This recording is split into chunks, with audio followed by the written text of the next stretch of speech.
Welcome. Wherever you are, whatever time it is, make yourself comfortable. This is your time to unwind.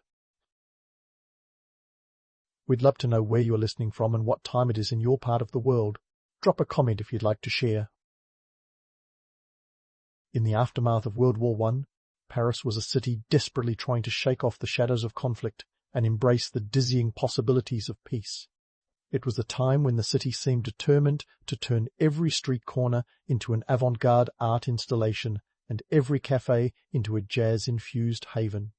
The 20s were roaring with the kind of zeal only found in a society that had recently danced with death, and Paris was leading the charge with a champagne glass in one hand and a cigarette holder in the other. But lurking in the shadows of all that glitz and glam was a new player, Heroin, the little white powder that would soon whisper sweet nothings into the ears of artists and aristocrats alike. Now, before anyone starts romanticizing this era too much, let's get a grip on some cold, hard facts. At the dawn of the 1920s, Paris was a city of about 2.9 million people, many of whom were still reeling from the losses of the Great War.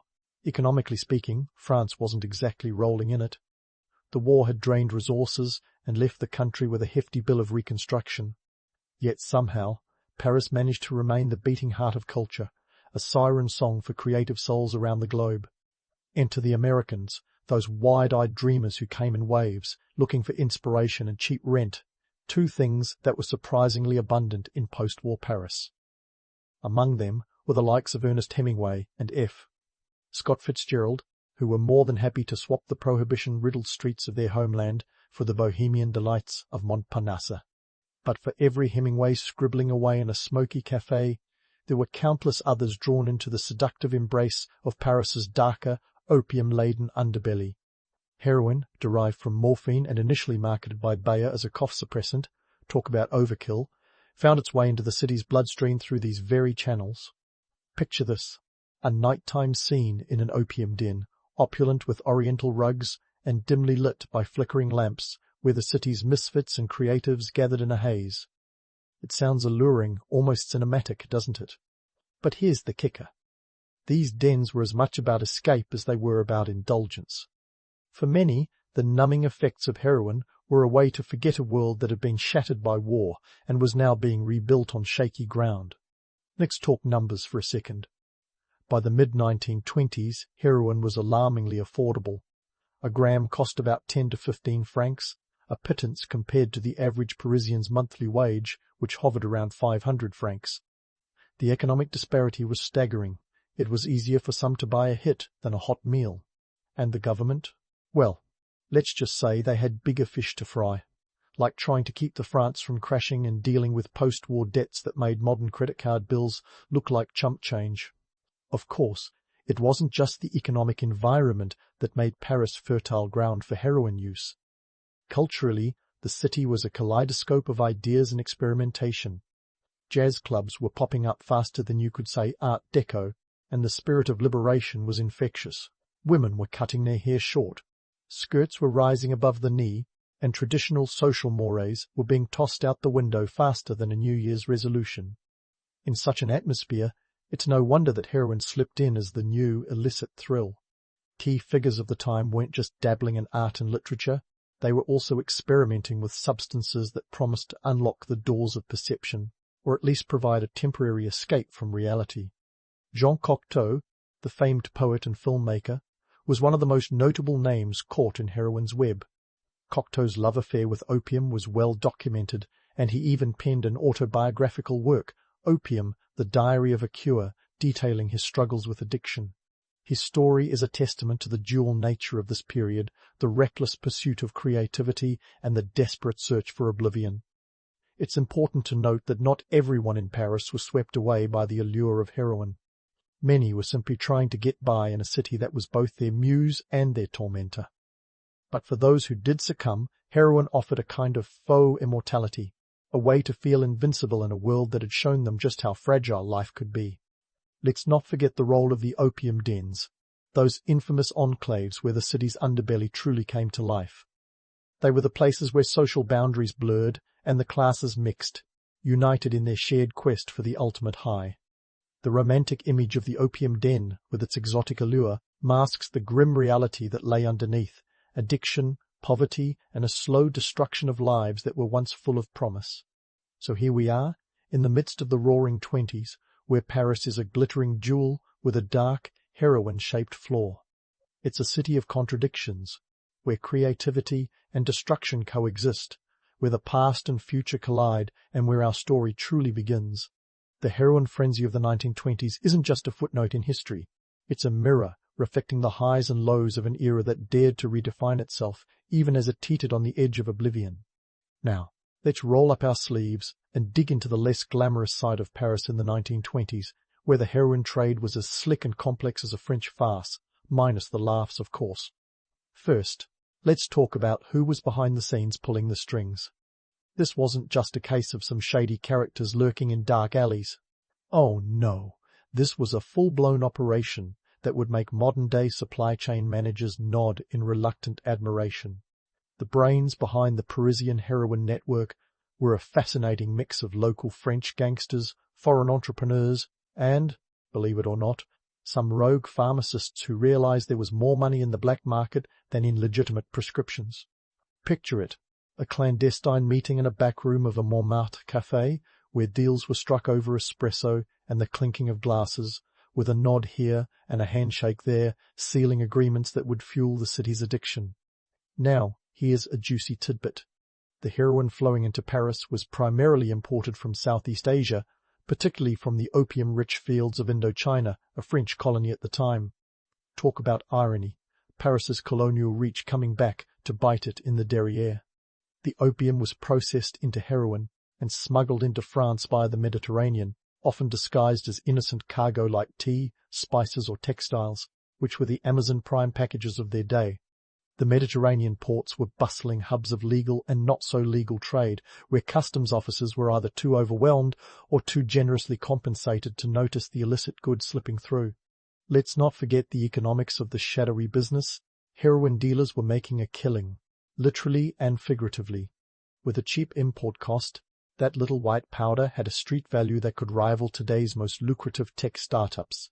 A kilo of heroin could be purchased for around 200 francs overseas and sold on the streets of Paris for a whopping 20,000 francs. That's a 10,000% profit margin, folks. The allure of such obscene profits was too tempting for many to resist, and the trade flourished under the noses of a government too busy juggling political and economic crises to crack down effectively. Speaking of the government, let's pause for a moment to appreciate the bureaucratic comedy of errors that allowed this trade to thrive. French authorities, bless their hearts, were so caught up in the chaos of post-war reconstruction and economic instability that their attempts to regulate drug trafficking were about as effective as a paper umbrella in a hurricane. New laws were passed, sure, but enforcement was lax, to say the least. The police force was underfunded and overstretched, struggling to keep up with the rising tide of crime in a city bursting at the seams with social upheaval and economic disparity. And here's the kicker. Many government officials and police officers turned a blind eye, either out of sheer indifference or because they had been greased by the very traffickers they were supposed to be stopping. It was an open secret that corruption ran deep, with some officers even helping to facilitate the trade by offering protection for a price. It's almost as if the whole city was playing a game of see no evil, hear no evil, while heroin dealers laughed all the way to the bank, or rather the nearest safe house. Let's not forget who was using all this heroin. It wasn't just the destitute or the bohemian artists, it was also the well-to-do Parisians, the high society folks who were as hooked on the thrill of rebellion as they were on the drug itself. Heroin use cut across social classes, like a hot knife through butter, uniting artists, aristocrats, and commoners in their shared pursuit of escape. In a world that had been turned upside down by war, heroin offered a temporary reprieve, a way to float above the dreariness of everyday life in a city struggling to find its footing. The cultural zeitgeist of the time also played a significant role. With jazz music providing the soundtrack to this hedonistic era, heroin became just another part of the counterculture cocktail. It was a time when societal norms were being questioned, and the traditional boundaries of behavior were being pushed. In this atmosphere of experimentation and rebellion, heroin slipped into the mainstream. Touted as a substance that could unlock creativity and provide a glimpse into the divine, or at least a good night's forgetful sleep, But let's not get too caught up in the romanticism of it all. The stark reality was that heroin was destroying lives. Addiction didn't discriminate. It ravaged the rich and poor alike, leaving behind a trail of broken dreams and shattered families. For every artist who claimed it, fueled their muse, there were countless others who found themselves in the clutches of a relentless addiction, unable to escape its grip. This was the dark side of the City of Light, a harsh reminder that even the most glittering of jewels can have deep, ugly flaws. As we continue to unravel the tangled web of Paris's heroin frenzy, we'll uncover more about the people and policies that allowed this trade to flourish. But for now, let's keep in mind that while the 20s might have roared with excitement and change, they also whispered with the quiet devastation of addiction, a duality that defines this fascinating era. Stay tuned, because the story isn't over yet, far from it. There's more intrigue and more lessons to be learned as we continue down this rabbit hole of history. Now, hold on to your berets, because we're diving headfirst into the myths versus the messy truths of the heroin chic's lifestyle that writers and artists spun into cultural gold. The 1920s, a time when Paris wasn't just a city, but a state of mind. It was a place where creativity soared and mores were as loose as a flapper's fringe dress. But here's where things get interesting. The notion of the tortured artist, fueled by narcotics and living on the edge, wasn't just a trope, it was practically a marketing strategy. Let's talk about Ernest Hemingway, the man who made rugged masculinity and existential angst look like a walk in the park. Hemingway once said, "There is nothing to writing. All you do is sit down at a typewriter and bleed." Well, Ernie, that might explain why people thought heroin was just another tool in the artist's utility belt. It promised the kind of profound experiences that could be bled onto the page. But the reality? Far less poetic. For every artist who claimed enlightenment, there were countless others who found themselves shackled by addiction, their creative sparks snuffed out by the very substance they thought would liberate them. Colette, another literary icon, added her own brand of glamour to the scene, with works that captured both the allure and the absurdity of the bohemian lifestyle.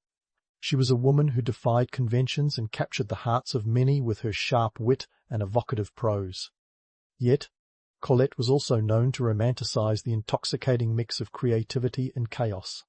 While she wasn't a heroin user herself, her circles were rife with those who dabbled in the drug, and her works often reflected the seductive pull of living life on the fringes. But let's pop that bubble of romanticism with a needle full of reality. The everyday heroin user in 1920s, Paris wasn't lounging in artistically disheveled ateliers waiting for the muse to strike. More often than not, they were regular folks caught in the web of addiction, their lives unraveling faster than you could say opium den. For the average Parisian, heroin wasn't a means to transcendence, but a ticket to a never-ending cycle of dependency. The stark reality was that while writers like Hemingway and Colette could pontificate on the artistic value of living life on the edge, the majority of users were dealing with the grim consequences of addiction, poverty, social ostracism, and deteriorating health. The media, always eager for a good story, played its part too. Newspapers and magazines of the time couldn't resist the siren call of scandal and intrigue. They painted heroin use as both a glamorous indulgence and a societal scourge, depending on what sold more papers. Here's a fun, or not-so-fun fact. In 1925, a survey revealed that among Parisian newspapers, more than 70% of drug-related articles focused on the sensational aspects of drug culture rather than the grim realities of addiction. The media crafted an alluring narrative that fed into the myth of the artist as a romantic rebel, while conveniently glossing over the destructive aftermath. And let's not forget the jazz clubs, the smoky, dimly lit epicenters of cultural rebellion. These venues were more than just places to hear the latest hot tunes. They were the breeding grounds for the myth of the heroin chic lifestyle. In these clubs, the music was as intoxicating as any drug, and musicians often found themselves as much a part of the narcotic scene as the fans who idolized them. The likes of Sidney Bechet and Josephine Baker turned heads with their performances, but behind the glamour, many musicians battled their own demons with addiction. It's a tale as old as time. The stage lights shine brightly, but behind the curtains, shadows loom large. Now, before we get too caught up in the romanticism of the jazz age, let's keep it real. Heroin was a scourge that didn't discriminate. It touched the lives of the rich and poor alike, leaving behind a trail of broken ambitions and shattered dreams. The reality was that while the upper echelons of society could dabble and romanticize, the everyday person often bore the brunt of the drug's destructive power.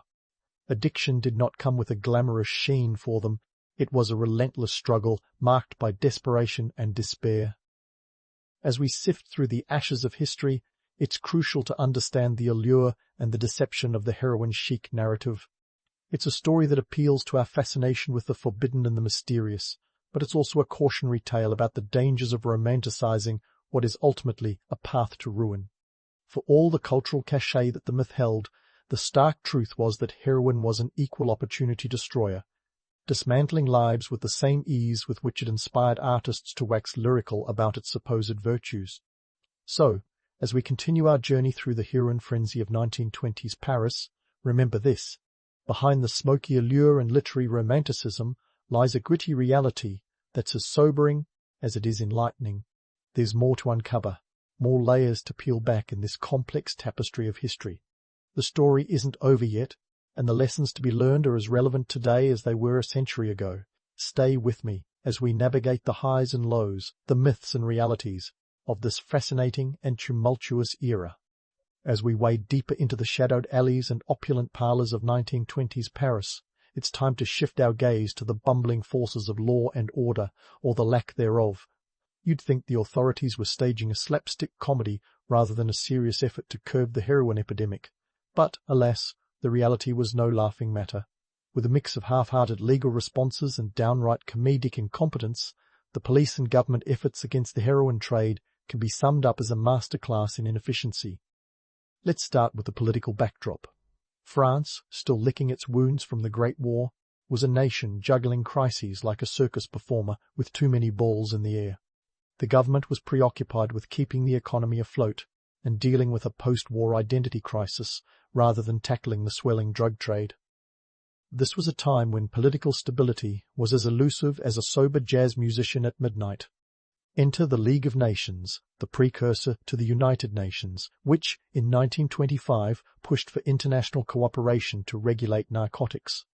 France signed on, but their commitment was about as firm as a soufflé. The laws themselves? A paper tiger. Sure, the French government passed the 1924 Opium and Dangerous Drugs Act, which was supposed to clamp down on the production and sale of narcotics. But the enforcement was as lax as a Sunday afternoon in the Luxembourg Gardens. The Paris police force, underfunded and overstretched, was left to fight this drug war with little more than good intentions and rusty handcuffs. With only about 20% of the police force dedicated to narcotics, their efforts were akin to trying to douse a bonfire with a garden hose. Now, here's a juicy tidbit: corruption was rampant and as French as a baguette. Many officials turned a blind eye, lured by the siren call of easy money. Picture this: a Parisian police officer, pockets jingling with bribes, enjoying a leisurely espresso while the heroin trade flourished right under his nose. The streets of Paris buzzed with rumours of high-ranking officers on the take, adding a layer of intrigue to an already complex web of deceit. What about those brave few who dared to take a stand? Well, their efforts were often met with a mix of frustration and futility. Take, for example, the case of Commissioner Jean Chiappe, head of the Paris police, who launched a campaign against the drug trade in the late 1920s. Despite his best efforts, Chiappe was up against a system that was more interested in maintaining the status quo than in waging a meaningful war on drugs. His raids on opium dens and drug factories were sporadic and often tipped off in advance, thanks to leaks within his own department. It's hard to mount a surprise attack when everyone has the script. The international implications were just as tangled. Paris, the glamorous jewel of Europe, was becoming a central hub in an international drug network that stretched from Southeast Asia to the bustling ports of Marseille. This wasn't just a local problem. It was a global issue that required cooperation across borders, something that was easier said than done in the fractured political landscape of the 1920s. The French government's inability to clamp down effectively on the heroin trade was a diplomatic embarrassment, leaving them with a black eye on the international stage. Even the media couldn't resist poking fun at the authorities' blunders. Newspapers of the time, while sensationalizing the drug culture, didn't shy away from highlighting the police force's Keystone Cops antics. One memorable report hilariously described a botched raid where officers, in their eagerness, stormed the wrong address, barging in on a dinner party rather than a den of iniquity. Such episodes added a farcical element to what was otherwise a serious social crisis, underscoring just how out of their depth the authorities were. Meanwhile, the heroin industry was adapting and evolving faster than the laws could keep up. Dealers became more sophisticated, utilizing coded language and secret handshakes to evade detection. The trade routes were as labyrinthine as the catacombs beneath the city, with heroin smuggled in everything from coffee beans to religious artifacts. And the police? Often left chasing shadows, their resources stretched thinner than a Parisian crepe. In the midst of this chaos, the human toll was mounting. Addiction rates were climbing, and the social fabric of Paris was fraying at the edges. Yet, the city carried on, its jazz clubs still swinging, its artists still dreaming, all while the heroin trade wove its way through the city like a serpentine thread. As we continue to unravel this tapestry of hedonism and hypocrisy, it's clear that the heroin craze of 1920s Paris was more than just a footnote in history. It was a reflection of a society grappling with change, caught between the allure of the past and the promise of the future. The interplay of politics, corruption, and international relations added layers of complexity to an already intricate tale. This wasn't just about drugs. It was about the very soul of a city in flux, struggling to redefine itself in the wake of unprecedented upheaval. Stay tuned as we delve further into this tangled web of history, exploring the societal undercurrents and cultural shifts that defined an era. There's more intrigue, more lessons, and more surprising twists to uncover as we continue our journey through the streets and stories of 1920s Paris. The narrative is far from over, and the best, or perhaps the most revealing, is yet to come. But as Paris continued its dance with decadence, the music was about to change. While it might seem like the city was too busy basking in its jazz-fueled glow to notice the storm clouds on the horizon, the winds of change were indeed blowing. The decline of the heroin frenzy didn't happen overnight, nor was it the result of a single, dramatic intervention. Instead, it was a slow, often reluctant retreat, influenced by a confluence of factors that ultimately forced Paris to sober up, at least a little. Let's start with public opinion, which can be as fickle as a French waiter on a bad day. By the late 1920s, the allure of the drug-fueled lifestyle began to wear thin. The media, which once revelled in the scandal and spectacle of heroin chic, started to shift its narrative. Sensational stories of tragic overdoses and ruined lives couldn't be ignored forever, and the public, always hungry for the next big drama, began to sour on the whole sordid affair.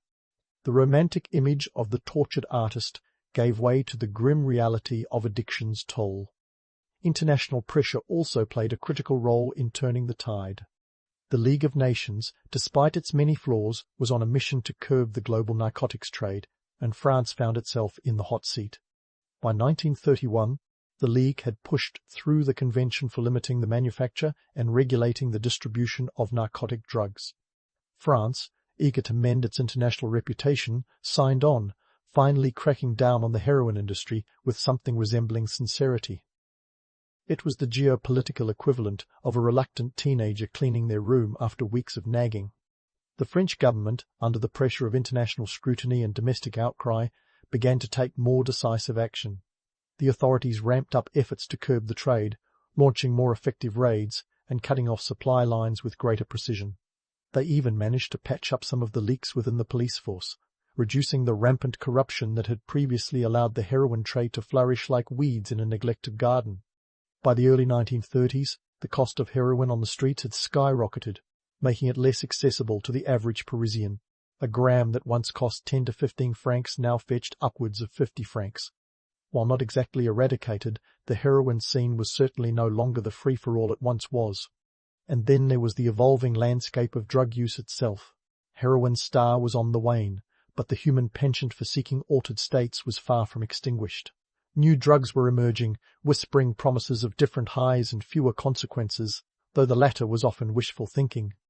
Meanwhile, alcohol, that old standby, was making a robust comeback. With the repeal of prohibition looming across the Atlantic, the glamour of American cocktails began to seep into Parisian culture. offering a legal thrill that was easier to stomach literally and figuratively. Economically, France was finally catching its breath. The post-war reconstruction was making headway, and with it came a renewed focus on stability. The economy was slowly but surely finding its feet, and with greater prosperity came a broader social safety net. The desperation that had driven many to seek solace in heroin was less acute, replaced by a cautious optimism that maybe, just maybe, the future held more promise than pain. Yet, for all the steps forward, the legacy of the heroin frenzy lingered like a ghost at a feast. The cultural impact of this era was profound, leaving an indelible mark on Parisian art and literature.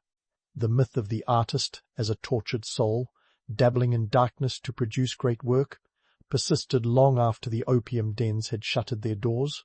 It's a narrative that continues to captivate, for better or worse, feeding into the romantic notion that creativity and chaos are inextricably linked. The lessons of Paris's heroin heyday are as relevant today as they were a century ago.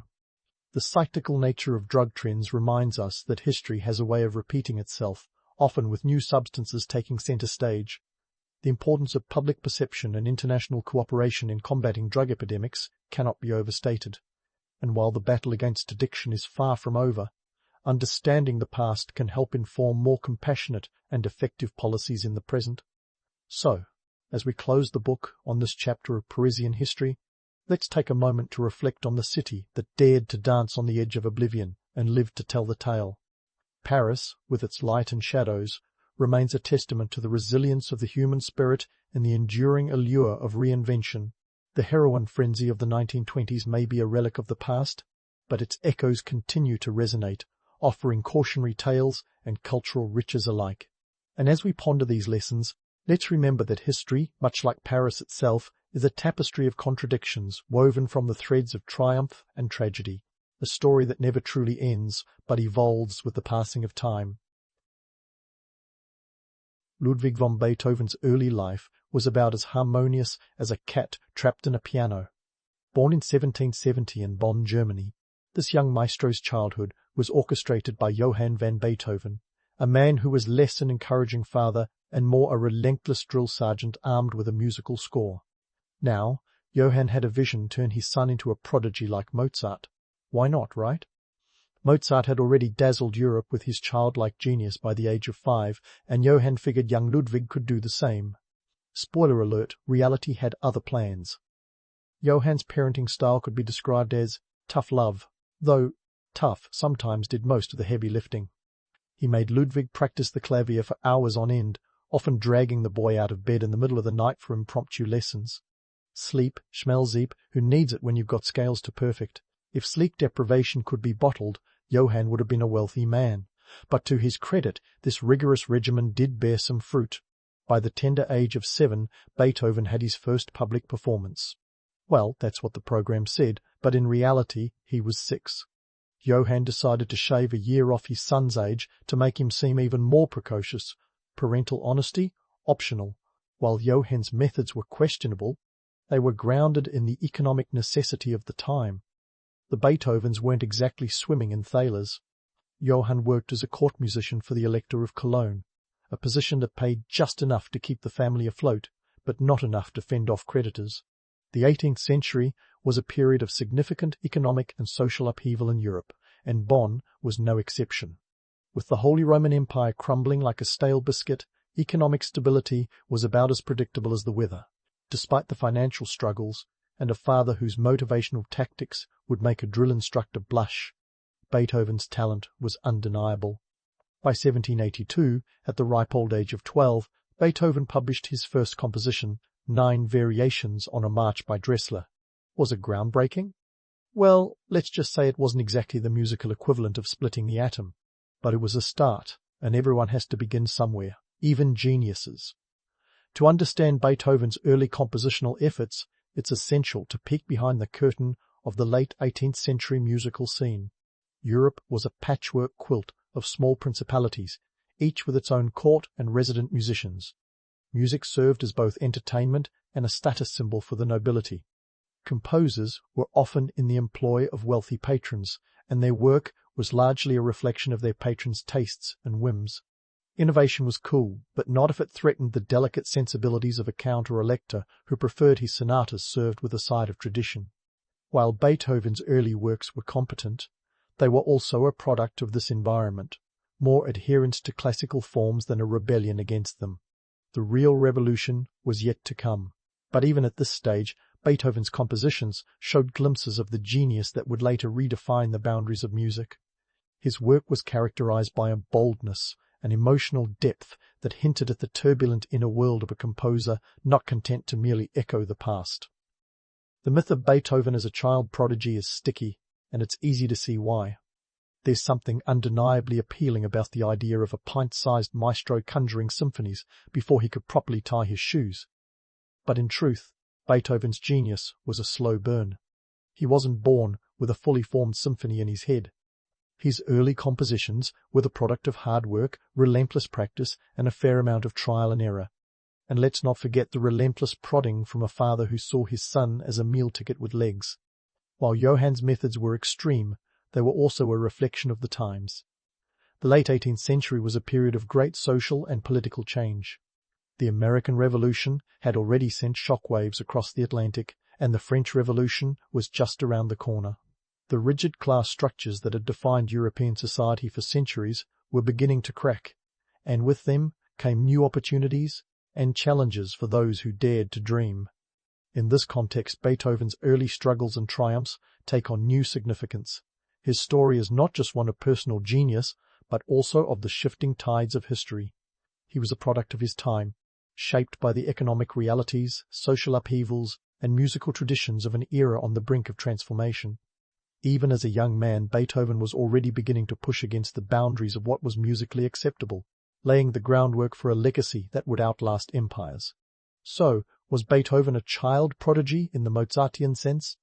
Not exactly, but he was a prodigious talent shaped by a complex web of personal ambition, familial pressure, and historical circumstance. His early works may not have shattered the mold, but they set the stage for the symphonic revolutions to come. And if nothing else, they prove that even the greatest legends start small, with a few notes, a lot of practice, and a father who believed in dreams, albeit with a bit too much zeal. Now, as Beethoven prepared to leave Bonn for Vienna in 1792, he had no idea he'd soon become the rock star of the classical world. Picture a young Beethoven, a mere 22 years old, with dreams bigger than his luggage, setting off for the musical capital of the world. Vienna wasn't just any city, it was the epicenter of European culture, the place where composers were born, or at least where they could hope to be heard over the clamour of 100 other aspiring Mozarts. And let's not forget the reason for his pilgrimage, Joseph Haydn, the father of the symphony himself. Imagine apprenticing under Haydn, a man who turned composing into an Olympic sport. It's like a budding techie learning coding from Steve Jobs. But here's a plot twist. While Haydn was a monumental figure in music, his teaching was more laissez-faire than hands-on. Beethoven, with his fiery ambition and a work ethic sharper than a conductor's baton, often found Haydn's casual approach less than satisfying. Some say Ludwig's talents were perhaps too much for Haydn's laid-back style, or maybe Beethoven was just stubbornly independent, preferring to march to the beat of his own timpani. Beethoven's Viennese years weren't all about studies and symphonies, though. Vienna was a city teeming with musical opportunities, but it was also a place where a composer's talent had to be matched with savvy networking. Enter the early patrons of Beethoven, the aristocrats who saw talent as an investment.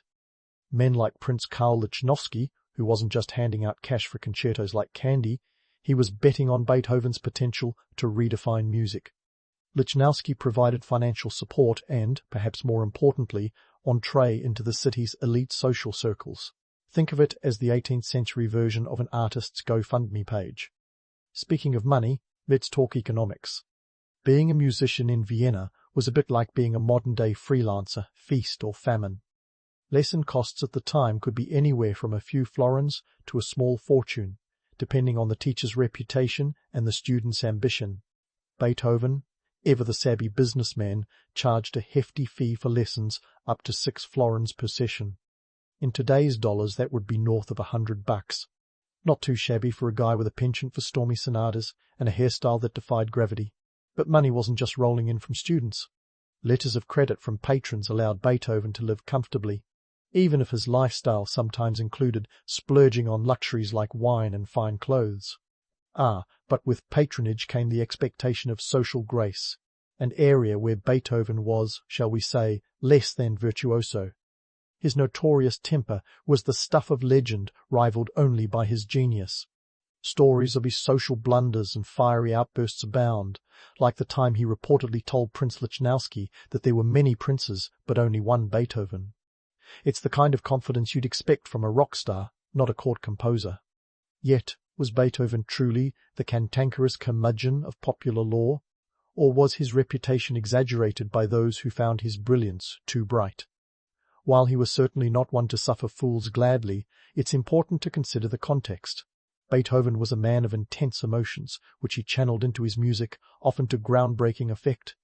His temper might just have been the price of his passionate creativity.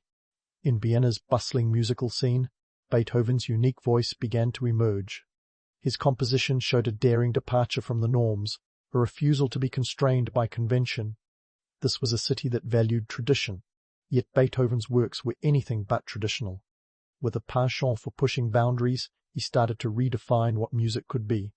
By the time he published his Opus 1 in 1795, a set of piano trios, it was clear he wasn't just another Haydn wannabe.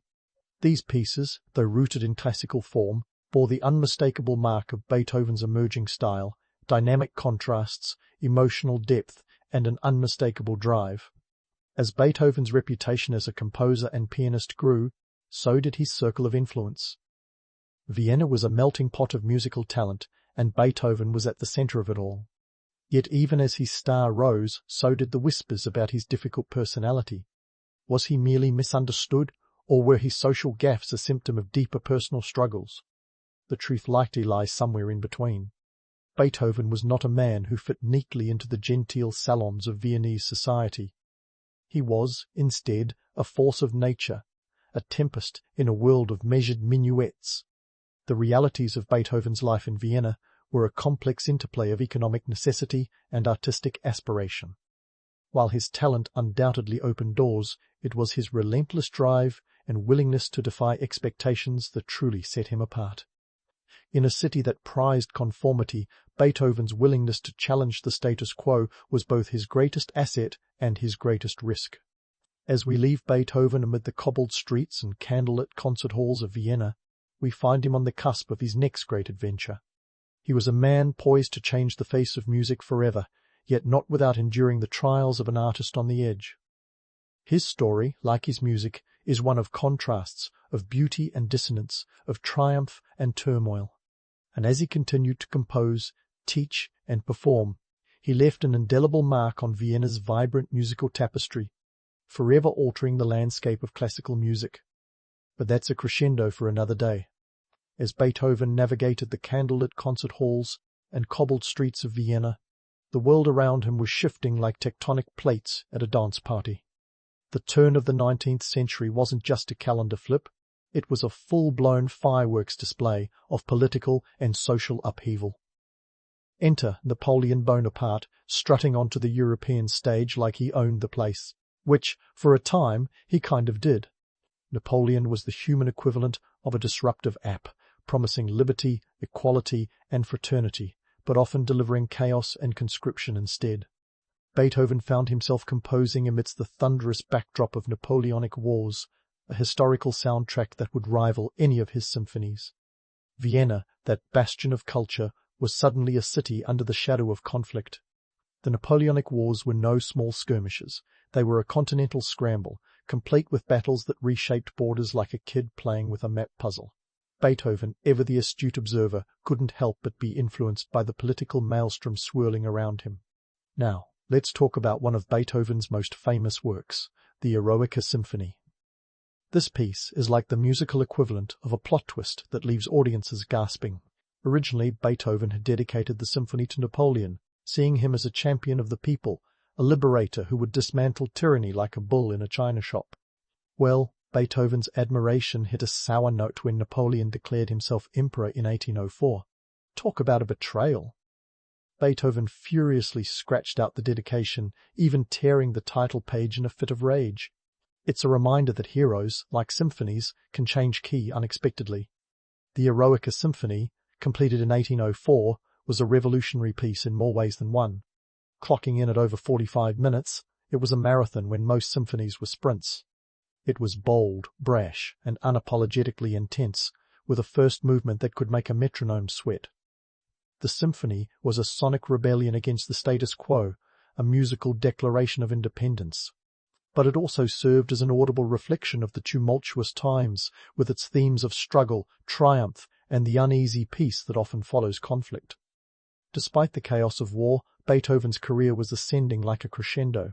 By 1808, he was widely recognized as one of the most innovative composers of his time. This wasn't just because he had a knack for memorable melodies, or because he could tickle the ivories with the best of them. No, Beethoven's genius lay in his ability to capture the zeitgeist, to translate the anxieties and aspirations of a continent in flux into music that resonated deeply with listeners. But let's debunk a myth while we're here. The image of Beethoven as a solitary genius, toiling away in isolation, is as romantic as it is misleading. Sure, he had his moments of solitude. Who doesn't enjoy a good brooding session now and then? But Beethoven was far from a lone wolf. He was a collaborator, engaging with a vibrant network of musicians, patrons, and intellectuals. Think of him as the conductor of an orchestra, bringing together diverse voices to create something greater than the sum of its parts. One such influence was the poet and dramatist Friedrich Schiller. Beethoven's admiration for Schiller's work was profound, and it eventually led to the composer setting Schiller's Ode to Joy to music in his Ninth Symphony. The two never met, but Schiller's ideas about freedom and brotherhood left a lasting impression on Beethoven's work. It's a classic case of artistic cross-pollination, proving that even the mightiest oaks of creativity grow from the seeds of collaboration. Beethoven's circle was a who's who of the Viennese cultural scene. He mingled with the likes of violinist Ignaz Schuppanzigh and pianist Karl Czerny, not to mention a slew of patrons who saw supporting Beethoven as both a cultural duty and a social status symbol. These interactions weren't just about rubbing elbows with the elite. They were vital exchanges of ideas and inspiration. Beethoven's genius was not an island. It was a bustling city of influences, each contributing to the architectural marvel of his music. The economic realities of the time also played a significant role in shaping Beethoven's career. The Napoleonic Wars wreaked havoc on the European economy, with inflation and scarcity impacting everyone from peasants to princes. In this uncertain environment, Beethoven's patrons were invaluable, providing financial support that allowed him to focus on his compositions without worrying about where his next meal or manuscript paper would come from. But life in war-torn Europe wasn't all champagne and concertos. The constant threat of invasion and the ever-present spectre of conscription loomed over daily life like a particularly persistent rain cloud. Beethoven himself was exempt from military service due to his hearing loss, a condition that was both a personal tragedy and a professional asset. It insulated him from the front lines, allowing him to continue composing while many of his contemporaries were swept away by the tides of war. Speaking of hearing loss, let's address that elephant in the concert hall. Beethoven's progressive deafness is often portrayed as a tragic flaw, a cruel twist of fate for a man whose life was defined by sound. And while it's true that his hearing loss was a source of profound frustration and isolation, it also forced Beethoven to innovate. Deprived of the auditory feedback that most musicians rely on, he turned inward, relying on his inner ear to guide his compositions. It was both a curse and a catalyst, pushing Beethoven to explore new sonic landscapes that others couldn't even imagine. In many ways, Beethoven's struggles were emblematic of the era in which he lived. The Napoleonic Wars were a time of profound uncertainty, with old certainties crumbling like a poorly baked soufflé. Yet, amidst the chaos, Beethoven found a way to chart a new course, using his music to articulate both the despair and the hope of a world in transition. His compositions became a bridge between the classical traditions of the past and the burgeoning Romantic movement that would soon sweep across Europe like a melodic wildfire. As we leave Beethoven in this moment of tumult and transformation, it's clear that his story is far from over. The Napoleonic Wars may have raged on, but Beethoven's music continued to rise above the din, a testament to the power of creativity in the face of adversity. His genius was not the solitary spark of a lone candle, but the roaring blaze of 1,000 influences, each contributing to a legacy that would endure long after the cannons fell silent. And as we listen to his symphonies today, we are reminded that even in the darkest times, music has the power to illuminate, to inspire, and to transcend the boundaries of time and space. But that's a melody for another day. Just as Beethoven was navigating the tumultuous symphony of Napoleonic Europe, life decided to throw him a curveball that would test the limits of his resilience and redefine the very essence of his art. You see, by the turn of the 19th century, Beethoven's hearing was becoming more unreliable than a weather forecast. Imagine being a composer, the very essence of your being tied to sound, and realizing that the world around you is fading into silence like a radio losing its signal. It's the kind of cruel irony that would make even a Greek tragedian wince. Now, let's dispel another myth. Beethoven wasn't entirely deaf for most of his career. His hearing loss was gradual, starting as a mild condition in his late 20s and progressing over the years. By 1801 he wrote to a friend about his growing struggle, describing how high notes and conversations were slipping through the cracks of his auditory perception. By 1814 his hearing was so compromised that he could no longer perform in public. But how did he adapt? Like any resourceful genius faced with adversity, he got creative. Enter the ear trumpet, a 19th century innovation that was less about elegance and more about amplification. Picture a metal cone that Beethoven would press against his ear, hoping to catch the sounds that were slipping away. It was hardly discreet. Imagine trying to eavesdrop on a symphony with a mini tuba attached to your head. Yet, for Beethoven, it was a lifeline, albeit an inadequate one. Despite the ear trumpets, conversations became increasingly elusive, as though the world was speaking a language he could no longer translate. But Beethoven didn't stop there. He turned to conversation books, a tool that was part practical necessity, part psychological lifeline. These books were essentially chat logs, where friends and visitors would write their side of the conversation, allowing Beethoven to respond verbally. It's a bit like passing notes in class, but with higher stakes and no teacher to confiscate them. These books, filled with scribbled exchanges, offer a poignant glimpse into Beethoven's world, a place where written words bridge the chasm between silence and connection. Yet, these adaptations came with a price tag. Ear trumpets weren't exactly cheap. One might set you back around 10 to 20 florins, which, in today's cash, could mean shelling out a few $100. And the emotional cost? Well, that was immeasurable. Beethoven's deafness wasn't just a personal tragedy. It was a professional crisis, threatening to sever him from the lifeline of his art. He was a musician, cut off from music, a composer left to compose in the echo chamber of his mind. But here's the kicker. Beethoven's deafness may have been a curse, but it was also a creative catalyst. Robbed of the auditory feedback that most composers relied on, Beethoven turned inward, relying on his prodigious musical imagination. His compositions took on a new depth, exploring emotional landscapes that defied the conventions of the day. It was as if losing his hearing freed him from the constraints of expectation, allowing him to craft symphonies that resonated with a raw, unfiltered intensity. Take his Symphony No. 5, for instance, composed between 1804 and 1808. This piece is a masterclass in musical drama, with its iconic four-note motif, da-da-da-da-dum, capturing the essence of fate knocking at the door. It's a symphony that embodies struggle and triumph, a reflection of Beethoven's own battle with deafness. And yet, it's not a lament, it's a rallying cry, a defiant declaration that adversity would not silence his creative voice. The myth of Beethoven as the quintessential tortured artist is as seductive as it is simplistic. Yes, he grappled with profound challenges, but to reduce his genius to mere suffering is to miss the point.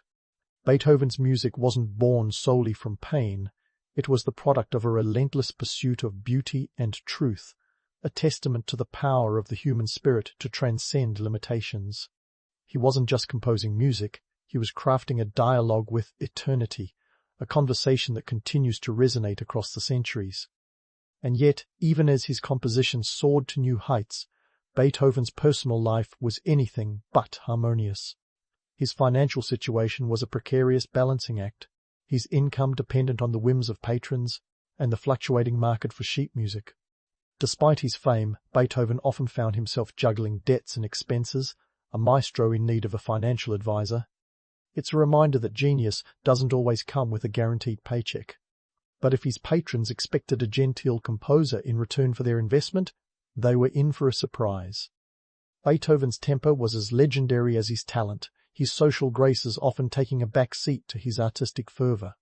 He was known to fly into rages, his frustration spilling over like a boiling pot. Yet this fiery temperament was also part of his charm, a testament to his uncompromising pursuit of excellence.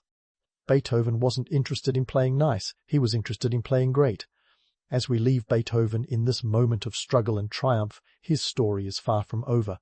His journey through silence and sound continues, a testament to the resilience of the human spirit and the transformative power of music. Beethoven's legacy is not just a collection of notes on a page, it's an enduring testament to the power of creativity in the face of adversity. And as we prepare to explore the next chapter of his remarkable life, we are reminded that even in silence, there is a symphony waiting to be heard. But that's a crescendo for another day. As we pick up the baton from Beethoven's battle with silence, we find him composing his magnum opus, the Ninth Symphony, amidst a symphony of personal chaos. Picture this Beethoven, deaf as a post, and yet determined to create a piece of music that would outlive even his wildest tantrums. The Ninth Symphony wasn't just another composition, it was a Herculean effort, a testament to his belief in the unifying power of music. Completed in 1824, this symphony was Beethoven's swan song to the world, a 70-minute epic that featured a full choir singing Schiller's Ode to Joy. Talk about going out with a bang. But let's not get swept away by the romance just yet. While Beethoven's music was soaring to new heights, his personal life was more tangled than a bowl of spaghetti. Financial woes were a constant companion, as familiar to Beethoven as a metronome's tick. Despite his towering reputation, Beethoven's finances were often on shaky ground. Patronage, once the lifeblood of his career, had become unreliable, like a fair-weather friend. The economic turbulence of post-Napoleonic Europe didn't help, leaving Beethoven to juggle debts like a masterful, albeit reluctant, circus performer. And just when you thought things couldn't get more melodramatic, enter the stage, legal battles. Beethoven, ever the drama magnate, found himself embroiled in a fierce custody dispute over his nephew, Karl. Beethoven had taken on the role of guardian after Karl's father, Beethoven's brother, passed away. The ensuing legal saga was more drawn out than a Wagner opera, with Beethoven and Karl's mother locked in a bitter struggle for years. It was a battle that drained Beethoven's finances and patience, leaving him more frazzled than a cat in a room full of rocking chairs. Yet, through it all, Beethoven never lost sight of his greatest passion, music. His Ninth Symphony was not just an artistic triumph. It was a personal victory, a middle finger to the adversities that had plagued him. When the symphony premiered on May 7, 1824, Beethoven took to the stage, conducting alongside Michael Umlauf. Unable to hear the audience's thunderous applause, Beethoven continued conducting until Umlauf gently turned him around to witness the standing ovation. It was a moment that encapsulated the bittersweet nature of Beethoven's career, a triumph shadowed by the silence that had become his constant companion. Now, let's tackle some of those pesky myths surrounding Beethoven's death in 1827.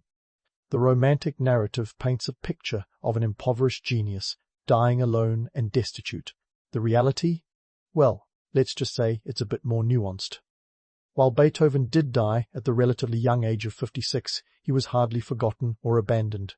His funeral was attended by an estimated 20,000 people, a testament to the indelible mark he left on the world of music. Sure, he wasn't rolling in florins, but he wasn't destitute either.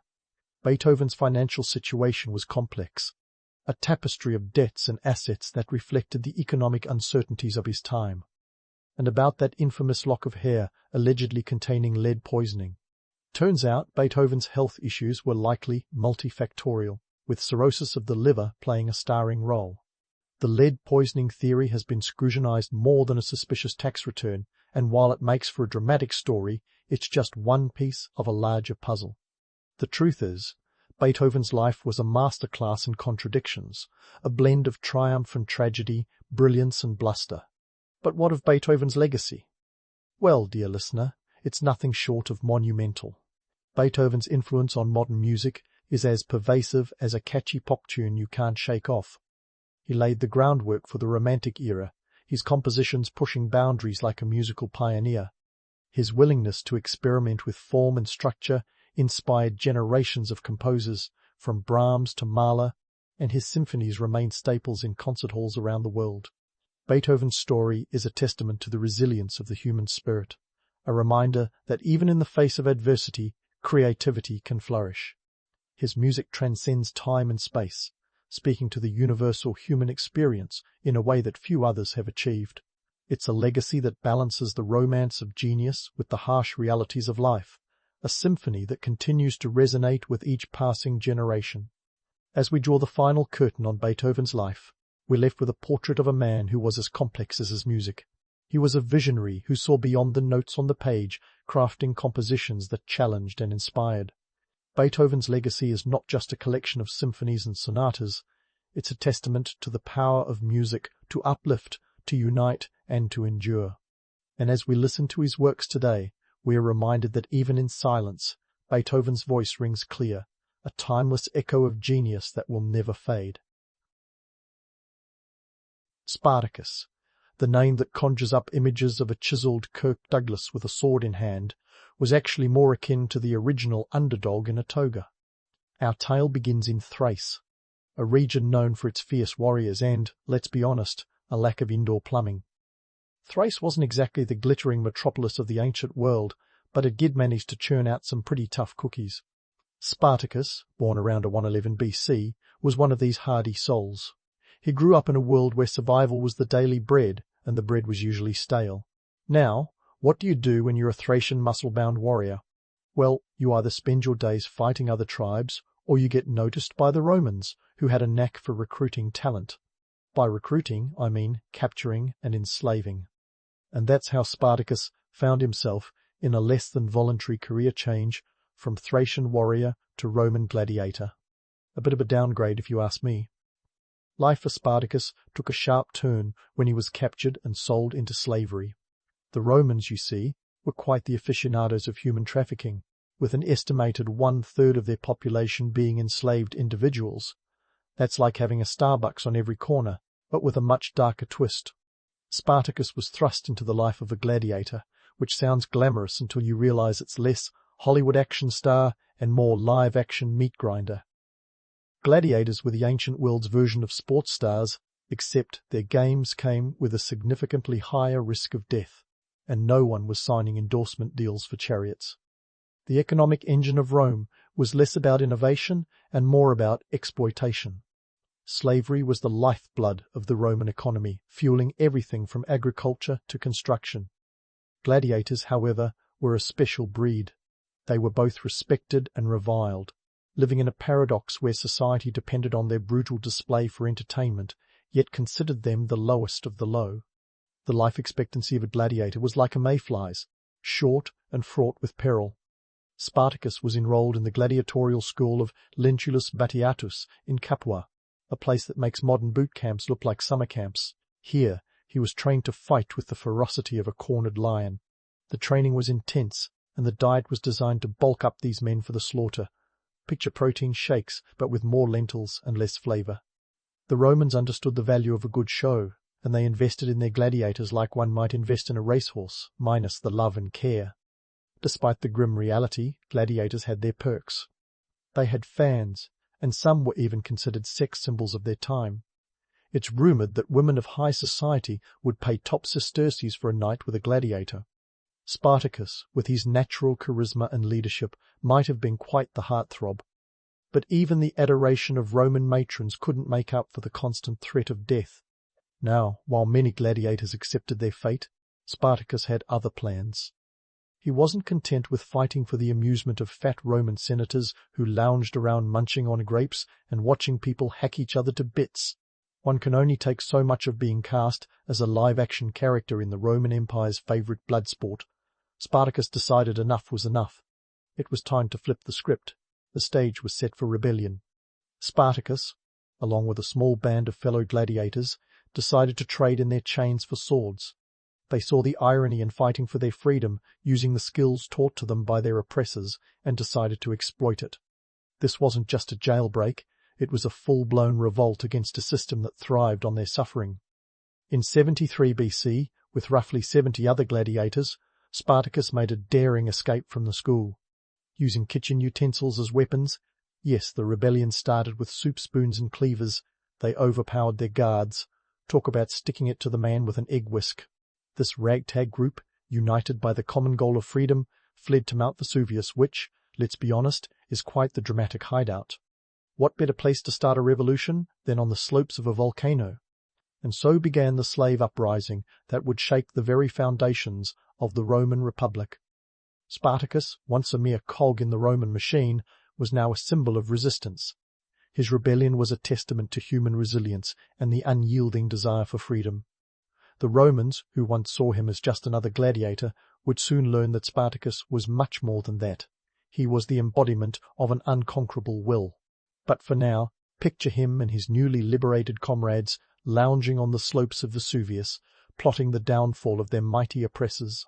Little did the Romans know, their penchant for blood sport had inadvertently trained the very rebels who would challenge their empire. The slopes of Mount Vesuvius provided a panoramic view of the chaos that was about to unfold. Spartacus and his band of newly emancipated gladiators, armed with kitchen implements that still smelled faintly of Roman stew, were not there to take in the scenery. No, they were planning the kind of disruption that would make a tech startup envious. Outnumbered and outgeared, they faced the might of the Roman Empire with the confidence of a poker player holding a royal flush, which in this case happened to be a handful of cleavers and a whole lot of guts. The Romans, ever the arrogant overlords, initially didn't see the need to send their finest soldiers to quash what they viewed as a minor slave rebellion. They dispatched an underwhelming militia led by a praetor named Gaius Claudius Glaber, whose military strategy was about as effective as using a colander to carry soup. Glaber's brilliant plan involved besieging the rebels by blocking the only known path up Mount Vesuvius. Clearly, no one had informed him that Spartacus was not the kind of guy to play by the rules. Spartacus, with a tactical acumen that might have been part genius, part desperation, turned the tables on the Romans. He sent a group of his men down the mountainside using vines as improvised ropes, not exactly standard military issue, but effective nonetheless. In a surprise attack that would make any special forces unit proud, Spartacus's men flanked Glaber's troops, who were presumably too busy trying to look imposing to notice the rebels descending like vengeful monkeys. The ensuing battle was less a fight and more a rout, with the Romans fleeing in a disorganized scramble, leaving behind their weapons which, unlike kitchen utensils, were actually designed for combat. This early success was no fluke, and Spartacus's popularity began to snowball. Slaves from all over the Italian countryside flocked to his cause, swelling his ranks to a formidable size. Some historians estimate the rebel army grew to as many as 70,000, enough to fill a modern football stadium, and then some. This wasn't just any ragtag group anymore, it was a force to be reckoned with, an army of the disenfranchised united under a banner of freedom, or at least under the absence of chains. Life on the run was anything but glamorous, though. The rebels had to contend with limited supplies, constant pursuit, and the harsh realities of a life spent evading capture. Feeding such a large group was no small feat, and foraging became a daily necessity. It was a bit like running a never-ending camping trip, but with fewer marshmallows and more Roman legions trying to end the party. Yet, despite these hardships, Spartacus managed to maintain discipline and morale among his troops. Was it his strategic genius that kept them going, or merely the collective desperation of people with nothing left to lose? The jury's still out on that one. As the rebellion gained momentum, Spartacus continued to outmaneuver Roman forces, winning battles that seemed improbable at best. One can only wonder if the Roman commanders kept checking their maps in disbelief, shaking their heads over the fact that a bunch of slaves were making them look like amateurs. It didn't help that Roman politics were a mess, with generals more interested in personal glory than in effectively dealing with the uprising. The Senate, in its infinite wisdom, seemed caught between underestimating Spartacus and outright panic.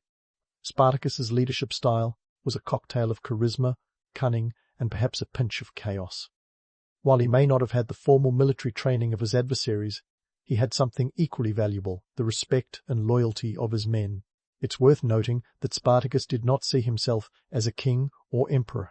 He rejected such titles, focusing instead on the collective goal of freedom.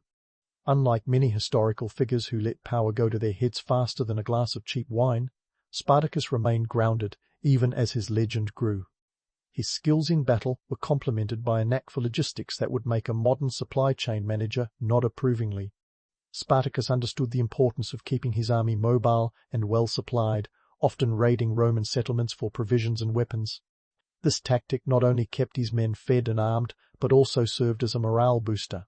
Nothing says, "We're winning," quite like turning your oppressor's own resources against them. As the conflict dragged on, the Roman Senate finally realized they had a real problem on their hands. They appointed Marcus Licinius Crassus, one of the wealthiest men in Rome, to lead the campaign against Spartacus. Crassus was not your average Roman general. He was a man who knew how to count his coins and his enemies. His appointment signaled a turning point in the rebellion, as Rome was finally taking Spartacus seriously. Crassus implemented a policy of decimation to instill discipline in his troops, a brutal practice where 1 in 10 soldiers from a unit that had shown cowardice was executed. It was an old-school way of saying, shape up or ship out, and it showed just how high the stakes had become. Spartacus, meanwhile, continued to evade capture, moving his forces with a speed and agility that left the Romans baffled. His army was a mobile unit, striking where least expected and disappearing into the countryside like smoke on the wind. Was his success a testament to his brilliance, or was he merely exploiting the incompetence of his Roman foes? Either way, the legend of Spartacus was cemented not just in his victories, but in his ability to defy an empire with nothing more than grit and the will to be free. As Crassus closed in, the rebels faced a dilemma, whether to march north, cross the Alps and return home, or to continue their campaign in Italy. Spartacus's decision to stay is one of the great debates of history. Did he truly believe he could overthrow Rome, or was he simply swept up in the momentum of his rebellion? The choice to remain in Italy sealed the fate of the uprising, but it also ensured that Spartacus's story would echo through the ages. With the might of Rome bearing down, the rebellion was entering its final act. Yet, even in the face of overwhelming odds, Spartacus remained defiant. He was not just a gladiator fighting for his life. He was a symbol of resistance against tyranny, a testament to the enduring human spirit.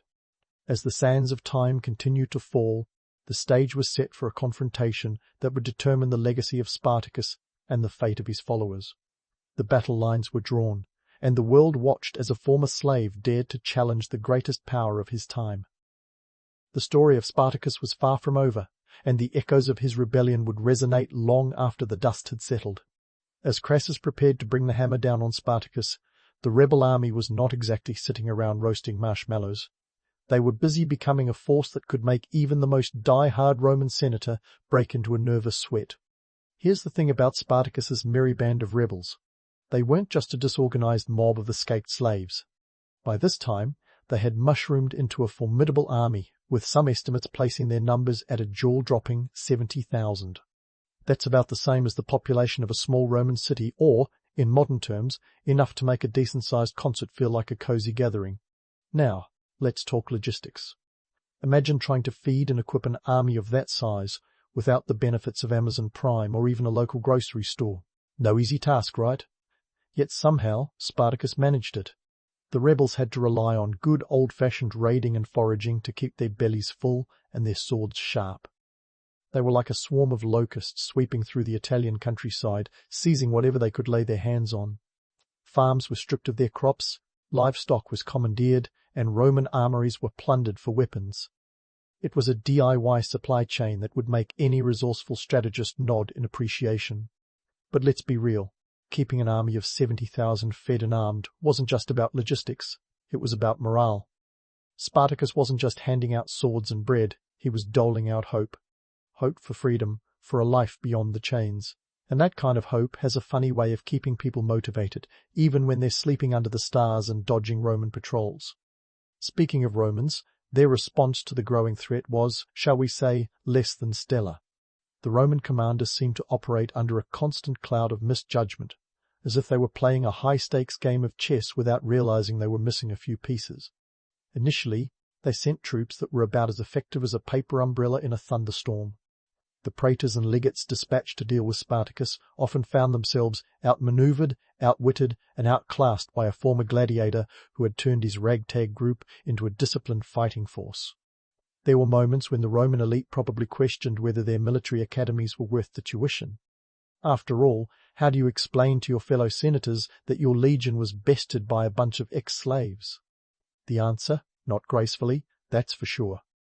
But the Romans weren't entirely to blame for their ineptitude. They were also victims of their own overconfidence, a theme that repeats in history more often than a bad song on the radio. On the flip side, the internal dynamics of Spartacus's rebellion weren't exactly a harmonious chorus of freedom fighters singing Kumbaya. The rebels had their fair share of internal strife and differing motivations. Not everyone was on the same page about their endgame. Some just wanted to get out of Dodge, cross the Alps, and return home to their families. Others were caught up in the revolutionary fervour and dreamed of a new society built on the ashes of the old Roman order. And then there were those who simply enjoyed the chaos and plunder, seeing the rebellion as a chance to settle old scores and gain riches they never dreamed possible. Spartacus himself was caught in the middle, trying to lead a motley crew with wildly different agendas. It's like being the coach of a sports team, where half the players are in it for the love of the game, and the other half just want the glory and the girls. Managing such a diverse set of motivations was no small feat, but Spartacus's charisma and leadership kept most of them in line. He had a knack for rallying his troops, for inspiring them to fight against an empire that seemed invincible. The Roman Senate, finally realizing they had a full-blown crisis on their hands, turned to Crassus, a man whose wealth was only matched by his ambition. Crassus was the kind of guy who could squeeze water from a stone and make a profit while doing it. He was determined to make Spartacus his stepping stone to fame and political power, and he wasn't about to let a little thing like a massive slave rebellion ruin his plans. Crassus brought a level of discipline and ruthlessness that had been sorely lacking in the Roman response so far. His tactics were brutal, his methods effective. He reinvigorated his troops with a combination of fear and ironclad discipline, reminding them that the only thing worse than facing Spartacus was facing him.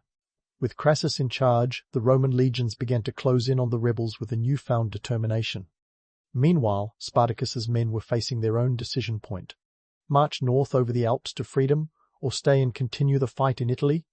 The debate raged within the rebel camp, with arguments as heated as a Roman bathhouse. Spartacus, ever the strategist, knew that crossing the Alps offered a chance for safety, but it also meant abandoning the fight against the Roman oppressors. It was a choice between personal freedom and the chance to strike a blow for all those still in chains. Ultimately, Spartacus chose to remain in Italy, a decision that some historians have debated endlessly. Was it a bold stroke of defiance? A refusal to back down in the face of tyranny? Or was it a tactical misstep? An overestimation of what his army could achieve against the full might of Rome? Either way, the choice cemented his legacy as more than just a rebel leader. He became a symbol of resistance against oppression, a figure whose story would be told and retold through the ages. As the Romans closed in, the stakes were higher than ever. For Spartacus and his followers, it was the fight of their lives, a final stand against an empire that had taken everything from them. And yet, despite the odds, there was a sense of grim determination among the rebels. They knew they were up against a foe that was relentless and powerful, but they also knew that they had something the Romans couldn't understand, the will to be free, no matter the cost. So, as Crassus's legions prepared to bring their full force to bear, Spartacus and his men braced for what was to come. The odds may have been stacked against them, but in every rebel's heart burned the fire of defiance, a fire that refused to be extinguished by the might of Rome. The stage was set for a showdown that would echo through history, a testament to the power of the human spirit against the chains of tyranny. As Crassus's legions loomed like an ominous storm on the horizon, Spartacus's camp was abuzz with tension, not just from the impending clash with Rome, but from within its own ranks. It turns out that managing an army of former slaves and gladiators wasn't just about keeping them fed and pointed in the right direction. It was about managing a melting pot of personalities, each with their own ideas of what this rebellion was supposed to achieve. Think of it as trying to conduct an orchestra where everyone insists on playing their own tune loudly, The cracks in the unity of Spartacus's followers began to widen as the reality of their situation became undeniable. Some were in it for the freedom, others for the loot, and a few for the sheer thrill of sticking it to their oppressors. This wasn't just a ragtag group of rebels anymore. It was a microcosm of social upheaval, with all the chaos and fractiousness that entails. Spartacus, undeniably charismatic, found himself in a precarious position. His leadership was being tested not only by Roman legions, but also by internal dissent. His vision of a unified force fighting for freedom was being challenged by those who saw the rebellion as a means to an end, not an end in itself. The ideological rifts were as sharp as the swords they wielded, and Spartacus had to navigate these treacherous waters with the finesse of a diplomat and the decisiveness of a general. Not an easy task when your followers' idea of a debate might include a fistfight or three. But let's not forget the bigger picture here. This wasn't just some backwater skirmish. The revolt of Spartacus was a geopolitical earthquake with aftershocks that could be felt in the very halls of power in Rome. The Roman Senate, which had once dismissed Spartacus as a minor nuisance, was now fully aware of the threat he posed. This rebellion wasn't just a challenge to Roman military might. It was a challenge to the very idea of Roman superiority and order. The idea that a slave, someone they considered the lowest of the low, could outsmart and outfight them was enough to send shivers down the spines of even the most hardened senators. The Roman response was a textbook case of too little, too late. Initially, they had underestimated Spartacus, relying on the usual mix of arrogance and disdain. But as his victories mounted, the political implications became undeniable. Rome's image as an unassailable superpower was at stake. The rebellion had exposed the vulnerabilities in the Roman military and political system, showing that even the most powerful empire could be shaken by those it oppressed. And shake it did. The revolt forced Rome to rethink its military strategies and political priorities. It wasn't just about sending more legions, it was about reasserting control and reinforcing the hierarchy that kept the empire running. Crassus was brought in not just for his military acumen, but for his ability to restore order through sheer force of will and, frankly, terror. His appointment signaled a shift in Rome's approach. They were no longer dealing with Spartacus as a minor insurgent, but as a genuine threat to their authority. Meanwhile, within the rebel camp, strategic errors were starting to mount. The decision to stay in Italy rather than cross the Alps was a gamble that didn't pay off. With the Alps, Spartacus had a potential escape route, a chance to regroup and possibly even return to Thrace. But staying in Italy meant confronting Rome on its own turf, a decision that required not just bravery, but a bit of stubbornness, or maybe hubris. Depending on who you ask, it was either Spartacus's greatest act of defiance or his fatal mistake. The internal divisions didn't help. While Spartacus dreamed of a broad-based revolt, some of his followers were more interested in the spoils of war. The clash of personalities and ideals within the camp was like a ticking time bomb.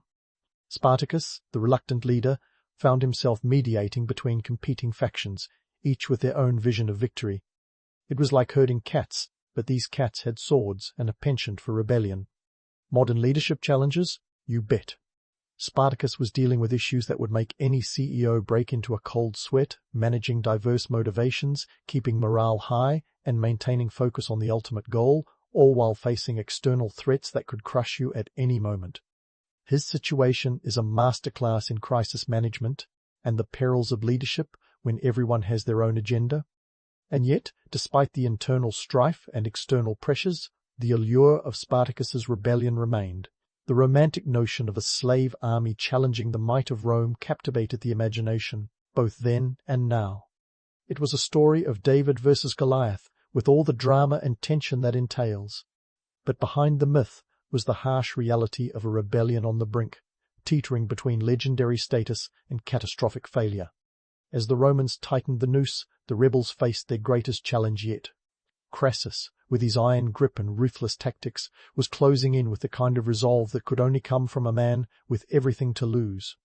For Spartacus, the path was fraught with peril, but the fight continued, driven by the same unyielding desire for freedom that had sparked the rebellion in the first place.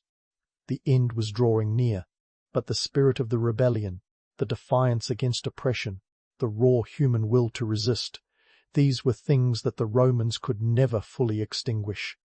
The story of Spartacus was far from over, and the final chapters would be written not just in blood and battle, but in the enduring legacy of a fight against impossible odds.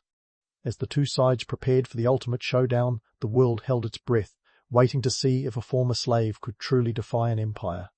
As the dust settled and the tension reached a crescendo, the final act of Spartacus's rebellion played out like a blockbuster finale, complete with all the drama and carnage you'd expect from a clash of titans. Crassus, not one to leave things to chance, had amassed a force of 8 legions, about 40,000 men determined to crush the rebellion once and for all. Spartacus, outnumbered but unbowed, prepared his army for what would be their ultimate stand on the plains of Sennacherib in 71 BC. It was the kind of showdown that had the gods of war on the edge of their clouds, popcorn in hand. The thing about final battles is that they rarely go as planned. For Spartacus, it was a mix of desperation, determination, and a touch of madness.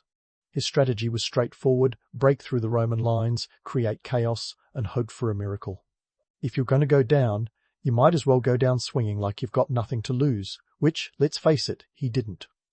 Spartacus himself, according to legend, rode into battle on a white horse, a beacon of defiance in a sea of chaos.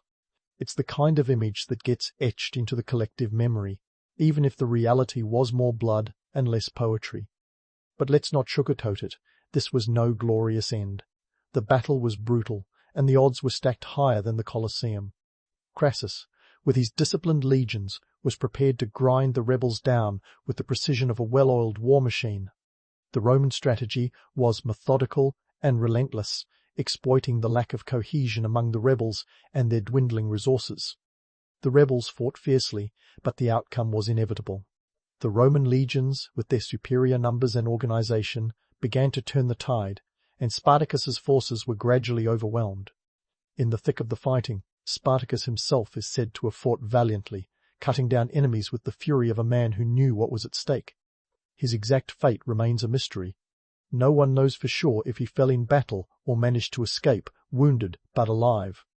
The Romans never found his body, which only added to the mythos surrounding his final stand. In a way, Spartacus's disappearance was the perfect ending for a legend, an enigmatic exit that left room for speculation and storytelling.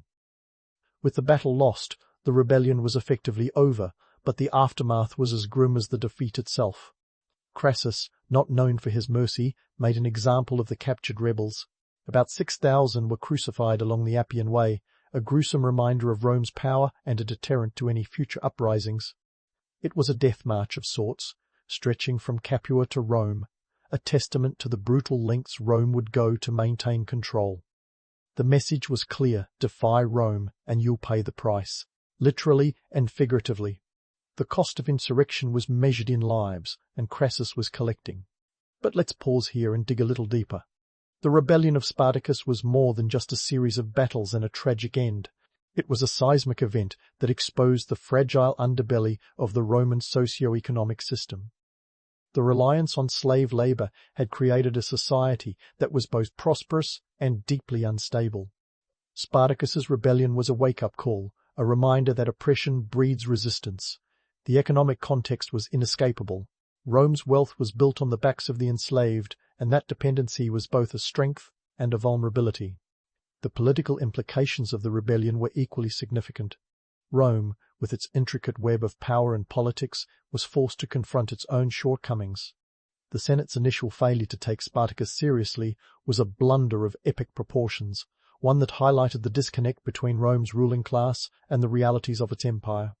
Crassus's brutal suppression of the rebellion was as much about restoring order as it was about asserting Rome's dominance.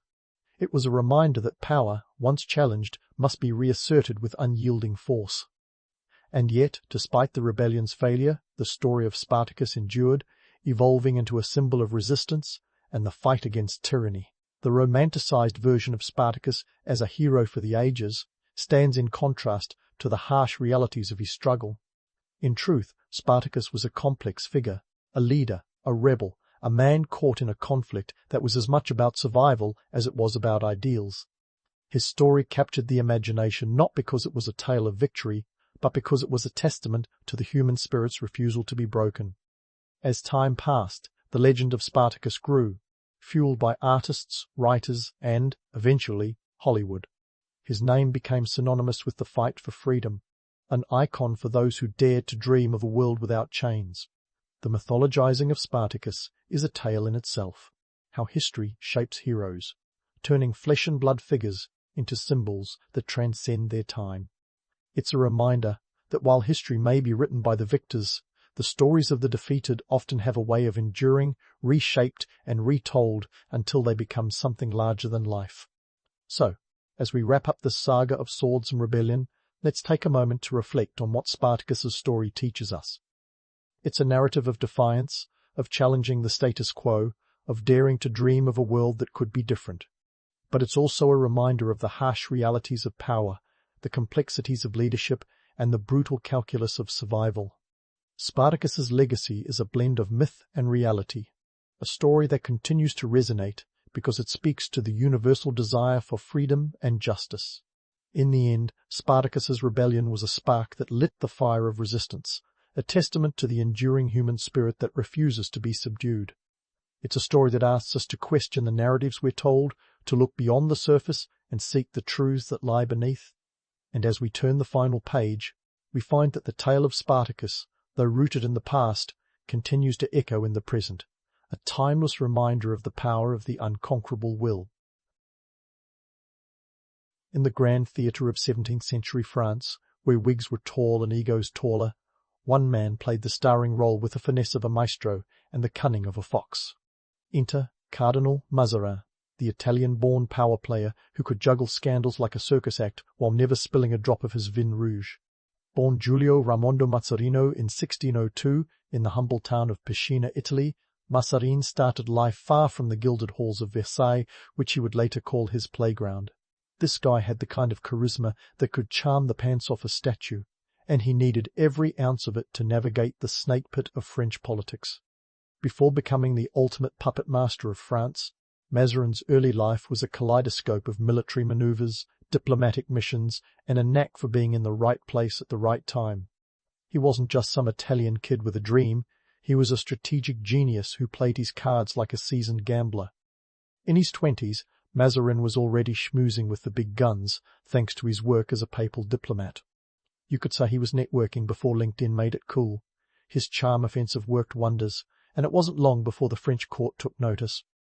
Mazarin's big break came when he caught the eye of Cardinal Richelieu, the king's chief minister, and a man known for his love of power and disdain for incompetence. Richelieu wasn't one to hand out endorsements like candy, so when he saw potential in Mazarin, it was like being given a golden ticket, minus the chocolate factory. Mazarin made the leap from Rome to Paris, and with it he transformed from Giulio to Jules, shedding his Italian skin for a French cloak. Talk about a makeover. Now, you might think that being a foreigner in the French court would be a handicap akin to playing chess without a queen, but Mazarin turned it into his secret weapon. His outsider status meant he wasn't bogged down by the same rivalries and intrigues that tripped up his French counterparts. He was like a new player in an old game, rewriting the rules as he went along. This was a guy who could play both sides against the middle and come out smelling like roses, or at least like the expensive cologne he probably wore. Mazarin's ascent was anything but smooth. Think more roller coaster than escalator. France, in the 1640s, was a hotbed of political turmoil, with the 30 Years' War draining the treasury faster than you could say bankruptcy. The Fronde, a series of civil wars fueled by noble discontent, was just around the corner. Yet Mazarin maneuvered through these choppy waters with a blend of diplomacy and deception that would make Machiavelli proud. His knack for sidestepping scandal was legendary. Take, for example, the time he was accused of embezzlement, a charge that would sink most political careers faster than a lead balloon. But Mazarin? He danced around the accusations like a ballerina, using his silver tongue and deep pockets to silence critics. It helped that he had the young King Louis XIV in his corner, a monarch who saw Mazarin as both mentor and protector. Imagine having the Sun King himself as your ally. It's like having Superman on speed dial. Mazarin's Italian origin was both a source of suspicion and intrigue. The French nobility loved to grumble about his foreign birth, but they couldn't ignore his knack for getting things done. He was fluent in several languages, a skill that came in handy when brokering peace treaties or, more often, plotting his next move on the political chessboard. To his critics, he was an outsider with too much power. To his supporters, he was a visionary who saw beyond the petty squabbles of the day. But why did this Italian transplant matter so much to French history? Well, Mazarin was more than just a political operator. He was the architect of a centralized state that set the stage for Louis XIV's absolutist regime. He laid the groundwork for a France where the king ruled supreme, not by the grace of God, but by the shrewdness of men like Mazarin. He was the ultimate survivor in a world where survival often meant outwitting your enemies before they got to you. In the end, Mazarin was a man who understood that power wasn't about wielding a sword, but about pulling the strings from behind the curtain. He was the epitome of a political Houdini, escaping traps that would have ensnared lesser mortals. And while his life was a series of daring escapes and calculated risks, one thing's for sure, Cardinal Mazarin was a master of the grand illusion, forever shaping the destiny of France from the shadows. Just as Mazarin was no stranger to pulling strings in the political theatre, he was equally adept at weaving golden threads into his own tapestry of luxury. Now, if you think today's billionaires have a knack for indulgence, wait until you hear about Mazarin's penchant for the finer things in life. This wasn't your run-of-the-mill splurging, it was an Olympic-level sport of opulence, turning heads and emptying coffers with a finesse that would make even the Kardashians blink. Let's start with his art collection, a veritable Louvre before the Louvre was cool. Mazarin had an eye for masterpieces, amassing a collection that included works by Titian, Veronese, and Caravaggio, to name a few. We're talking about a treasure trove that would make any art historian swoon, all meticulously curated to showcase his impeccable taste, or perhaps to distract from his political shenanigans. This wasn't just art for art's sake, it was a statement, a flex of his cultural muscle in a world where power was as much about perception as it was about politics.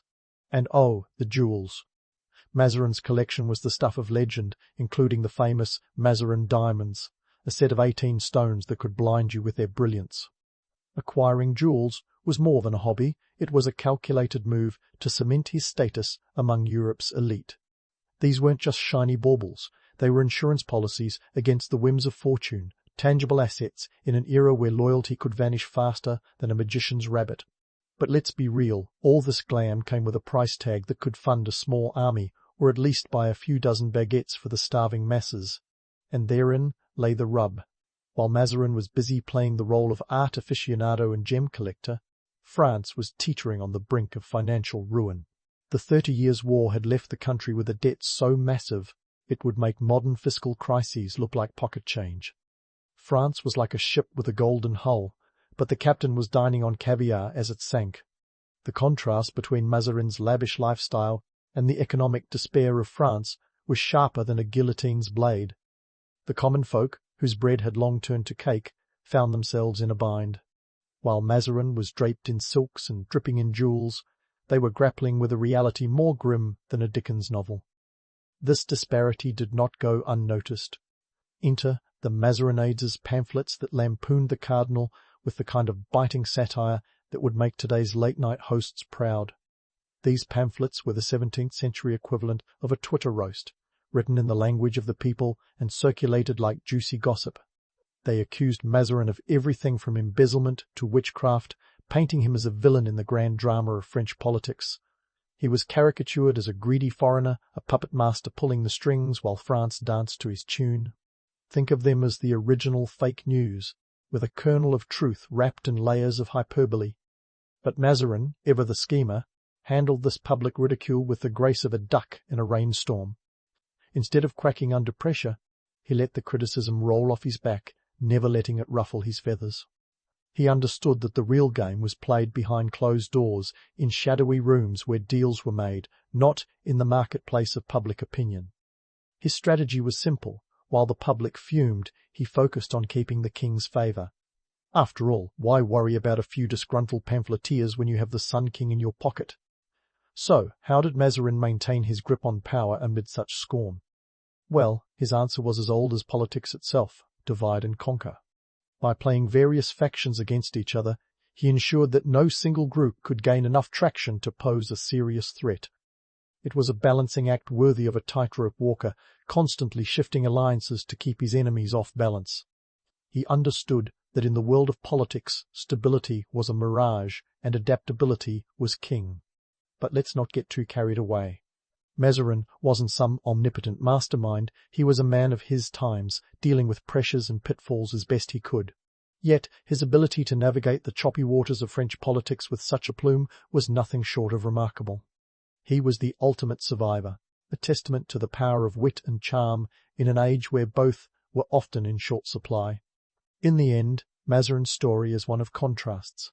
A man who lived in extravagance while governing a nation in need, a foreigner who wielded power in a land suspicious of outsiders.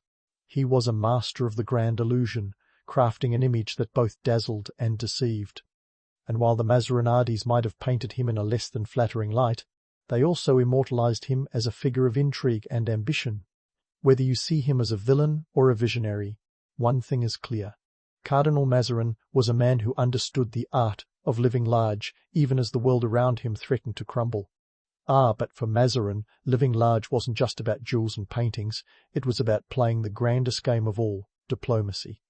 Picture Europe during the 30 Years' War, a geopolitical chessboard where every move could lead to checkmate or a very unpleasant sword fight.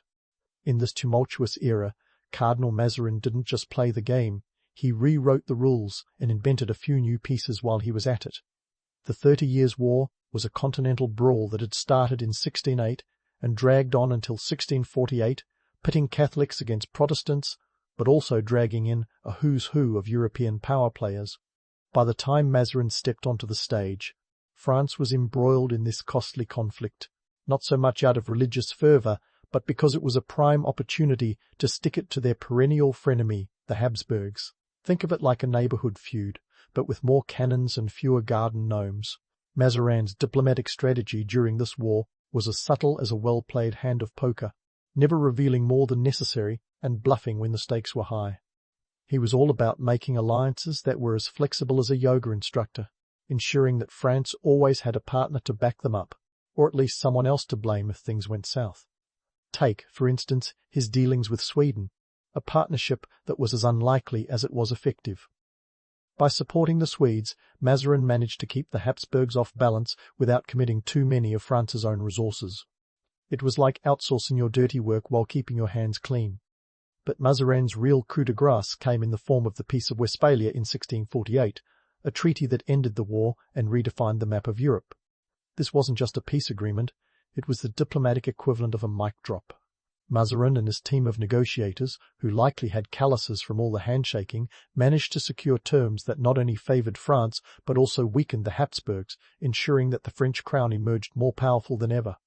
It was a masterstroke that had Mazarin's fingerprints all over it. Now, here's the twist, was Mazarin's success at Westphalia due to his unparalleled diplomatic acumen or just dumb luck? The myth of Mazarin as the ultimate puppet master is enticing. But it's also worth considering that sometimes even the best-laid plans benefit from a little serendipity.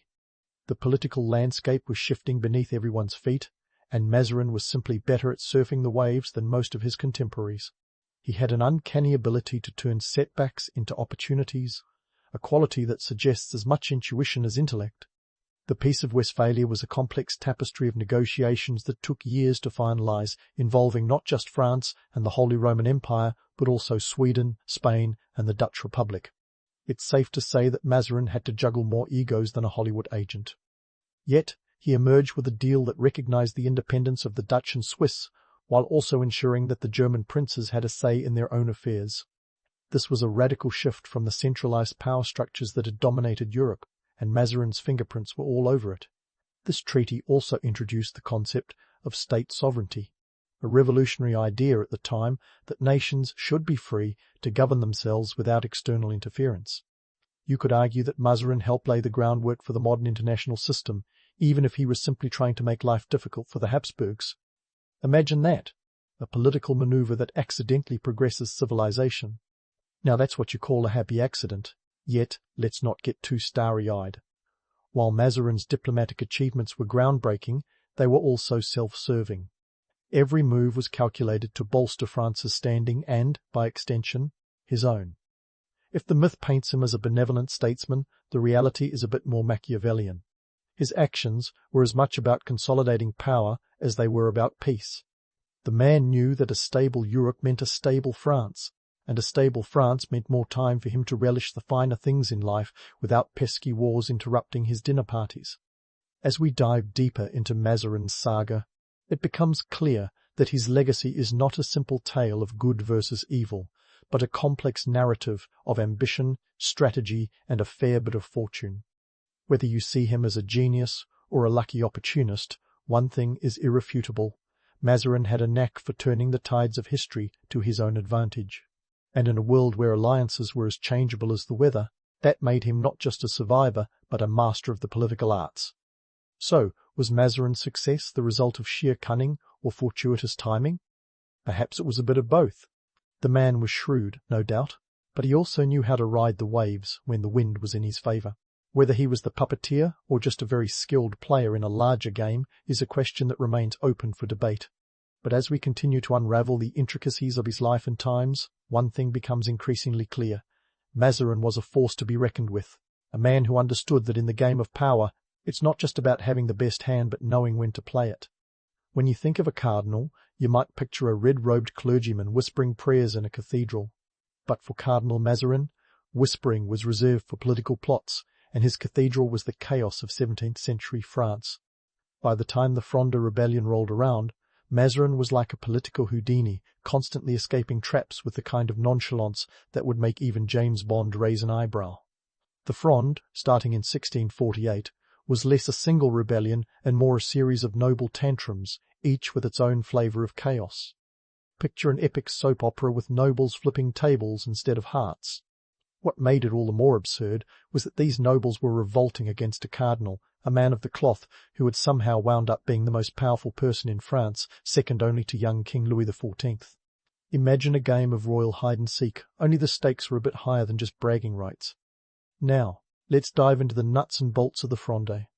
It all kicked off with the Parlement of Paris, the judicial body, not to be confused with a modern-day parliament, deciding it was high time to flex some muscle.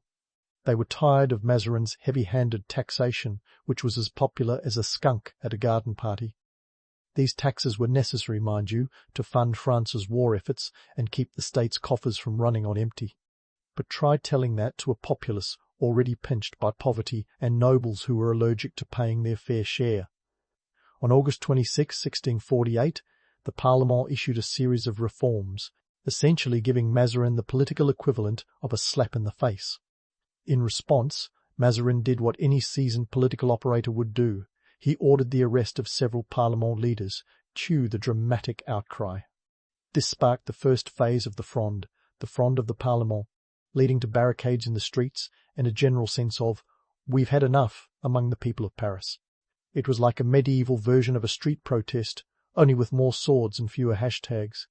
Mazarin's next move? He whisked young King Louis XIV and the regent, Anne of Austria, out of Paris faster than you could say royal retreat. They decamped to the safety of Saint-Germain-en-Laye, leaving the capital to stew in its own rebellion. Picture a game of chess where the king decides to take a vacation mid-match, leaving his pieces to fend for themselves. But here's the kicker. Mazarin wasn't just running away, he was regrouping, recalculating, and readying his next move. He knew that the real battle wasn't with the Parisian mobs, but with the nobles who saw an opportunity to snatch power while the king was still in short pants. These nobles, ever ambitious, weren't just interested in reforms. They wanted Mazarin out of the picture entirely. Enter the Front of the Princes, where high-ranking nobles like the Prince de Condé, the Duke of Orléans, and other luminaries decided Mazarin was the problem child they needed to discipline. Condé, a military genius with an ego to match, was the ringleader.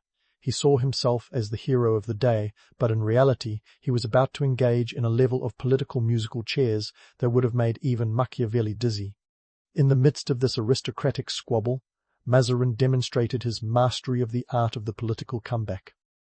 He was exiled in February 1651, only to return triumphantly in 1652, like a boomerang with a penchant for drama. During his absence, the nobles couldn't agree on much besides their mutual disdain for Mazarin. It was like trying to herd cats with a bag of catnip, entertaining but ultimately futile. Mazarin's strategy was pure genius, wrapped in simplicity. Let his enemies fight amongst themselves, then swoop in when they were too weakened by their own infighting to resist. This wasn't just about saving his own skin, it was about maintaining the monarchy's stability. After all, a strong France meant a strong Mazarin, and vice versa. The Fronde finally fizzled out in 1653, leaving Mazarin firmly back in power, and his enemies either reconciled, exiled, or just plain exhausted. The Cardinal had played a game of cat and mouse with France's elite and lived to tell the tale. His ability to remain unflappable in the face of adversity was nothing short of remarkable. In a world of shifting allegiances and volatile politics, Mazarin's cool head and sharp wit were his greatest assets. Yet the tale of the Fronde isn't just one of noble folly and a cardinal's cunning. It was a pivotal moment in French history, marking the last serious challenge to royal authority until the guillotines rolled out in 1789. It was a testament to the complexity of power dynamics, where allegiances were as fragile as the glass windows of the Louvre. So, was Mazarin the villain of the piece, or the unsung hero? He was neither, and both. He was a man who understood the game, and played it better than most. In a world where the line between friend and foe was as blurry as a foggy morning in the Seine, Mazarin's ability to adapt and survive was his greatest triumph. Whether you see him as a shrewd strategist or a slippery manipulator, one thing remains clear.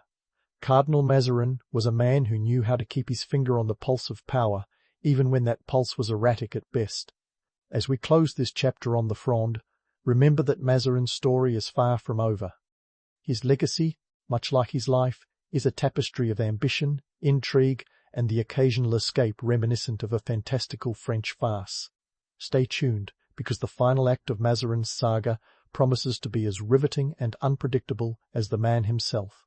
And so, as the dust settled on the Fronde, Cardinal Mazarin found himself staring at a France that was both fractured and fertile ground for the grand designs he had been quietly nurturing all along.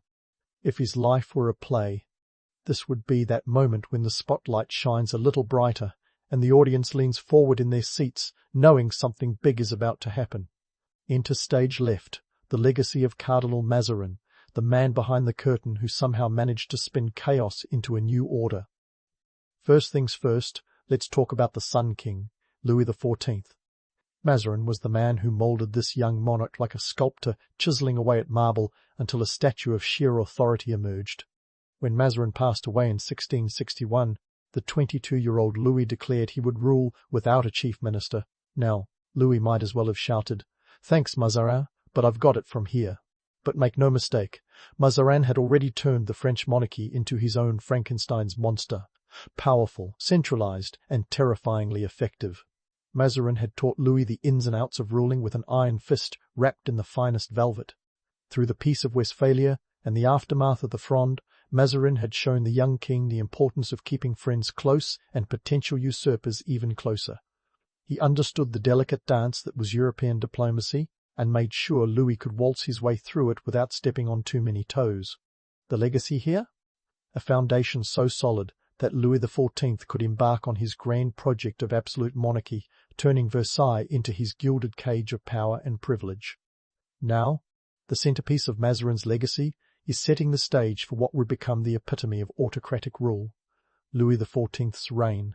Mazarin had painstakingly centralized French authority, paving the way for Louis to utter his famous line, "L'État, c'est moi," I am the state. It was as if Mazarin left behind a baton, elegantly carved and ready for Louis to wield with flamboyant flair. The irony? Mazarin was never the king, but ruled like one through manipulation and maneuvering, and in doing so, he made sure the actual king could rule like a god. But let's not pretend that Mazarin was just a benevolent mentor. He was as much a villain in some eyes as a genius in others. His legacy is a tangle of contradictions, much like the man himself. While he might have centralized power to stabilize France, he also laid the groundwork for the absolutism that would eventually lead to the French Revolution. It's like building a sandcastle too close to the tide, impressive in the short term, but doomed to be washed away by the inevitable waves of change. Mazarin's economic policies were a mixed bag too. On one hand, he helped enrich the state by streamlining tax collection and reducing corruption, setting a precedent for financial reform. But on the other, He was notorious for amassing personal wealth that would make Scrooge McDuck look like a pauper. His opulent lifestyle was a slap in the face to a country grappling with poverty.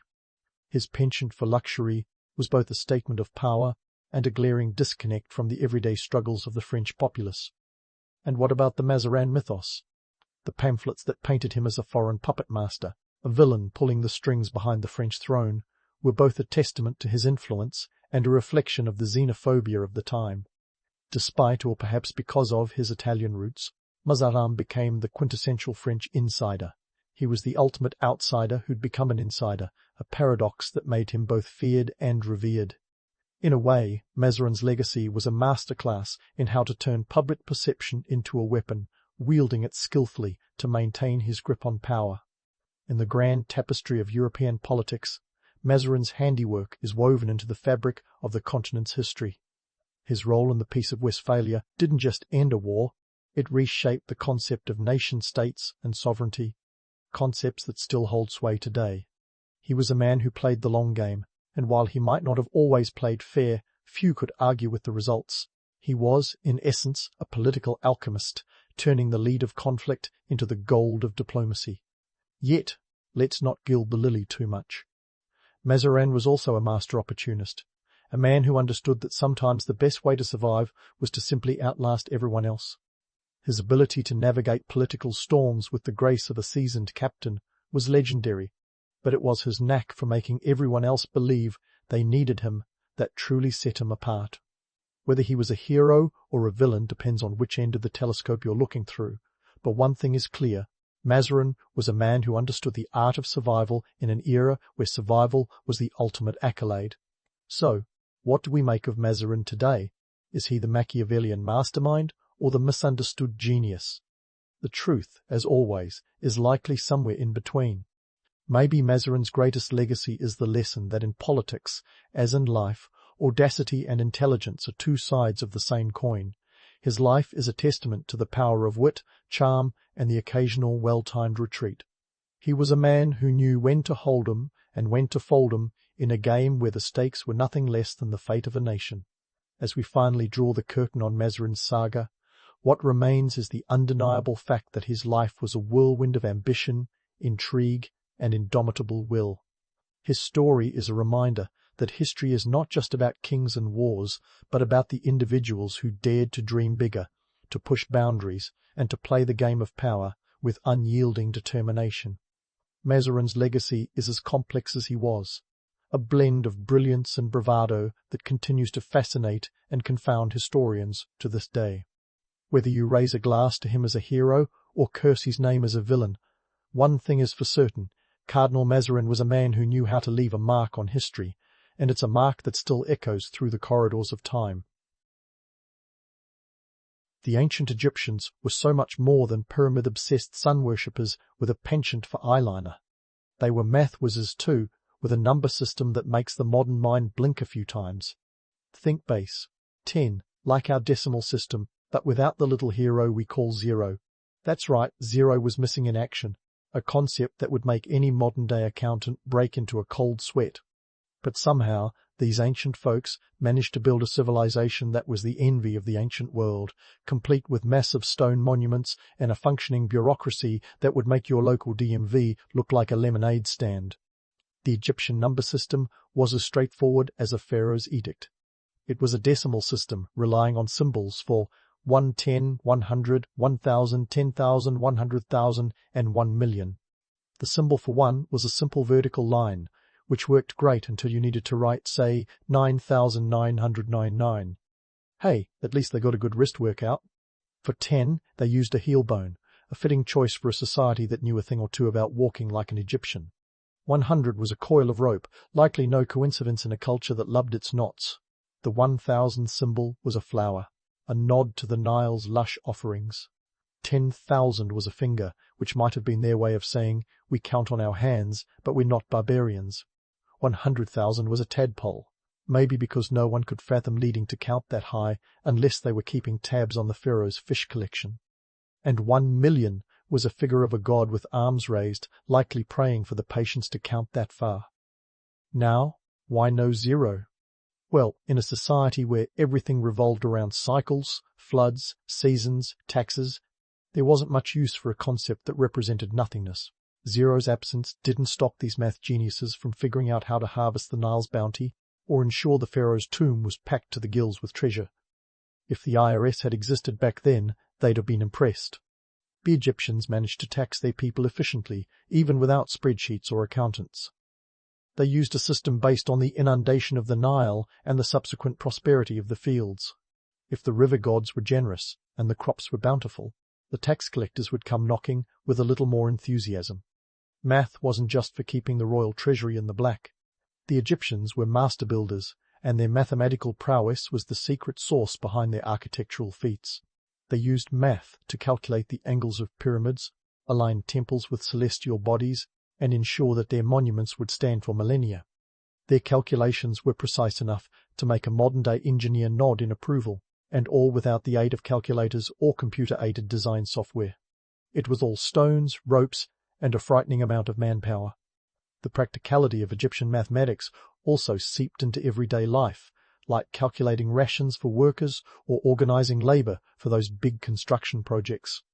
It's a sobering thought that while our ancestors were trying to keep count of sheep, the Egyptians were counting stones and grains, making sure that the pharaoh's latest architectural whimsy had enough manpower behind it. All this without a single spreadsheet or PowerPoint presentation. We can't talk numbers without giving a nod to the Rhind mathematical papyrus, their version of a math textbook circa 1650 BCE. It's filled with arithmetic problems and solutions that show just how clever these folks were. The papyrus reveals exercises such as dividing 100 loaves of bread among 10 men, a real brain teaser when fractions are involved. The Egyptians, though, were undeterred by such challenges.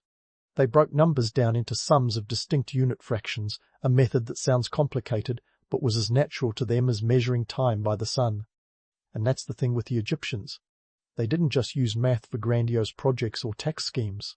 They applied it to the nitty-gritty of daily life, ensuring that every grain of wheat and every drop of beer was accounted for, which might be why their civilization lasted for over 3,000 years. That's not to say they didn't have their fair share of errors. No civilization is perfect, and there's probably a few pyramids out there that are slightly askew. But given the tools they had, sticks, strings, and sheer determination, it's nothing short of miraculous. So, the next time someone waxes poetic about the beauty of the pyramids or the grandeur of the pharaohs, give a nod to the unsung heroes of ancient Egypt, the mathematicians. These were the folks who took a base 10 system with no zero and built a civilization that not only survived but thrived. They were the original number crunchers, and their legacy is etched in stone quite literally. And while they may not have left us the concept of zero, they certainly gave us a lot to count on. And speaking of legacies carved in stone, let's crack open the Rhind mathematical papyrus, which is basically ancient Egypt's equivalent of a workbook that could give today's mathletes a run for their money. Named after Alexander Henry Rhind, the Scottish antiquarian who bought it in 1858, this papyrus is a snapshot of mathematical life around 1550 BCE, but who's counting? Well, the Egyptians were, and in ways that were both ingenious and, let's be honest, sometimes hilariously impractical. The papyrus is a whopping 18 feet long, or about 5.5 meters for those who prefer metric, and it reads like a greatest hits album of math problems. Think of it as the ancient math for dummies. Except instead of tackling algebraic expressions, you're figuring out how many loaves of bread you can divvy up without starting a riot. The Egyptians loved their fractions almost as much as they loved their gods, which is saying something considering they had more deities than you could shake an ank at. Fractions were the rock stars of Egyptian math. They used unit fractions with a numerator of 1 like 122, 124, and so on. Need to express something like 223? You'd have to get creative, 122 plus 122 plus 126. It's a bit like solving a Rubik's Cube with one hand tied behind your back, but hey, it worked for them. This obsession with fractions wasn't just for show, it was practical, especially when it came to dividing resources like grain or, you guessed it, bread. Now, picture a room full of scribes, those unsung heroes of ancient bureaucracy, hunched over their work, papyrus scrolls unfurled.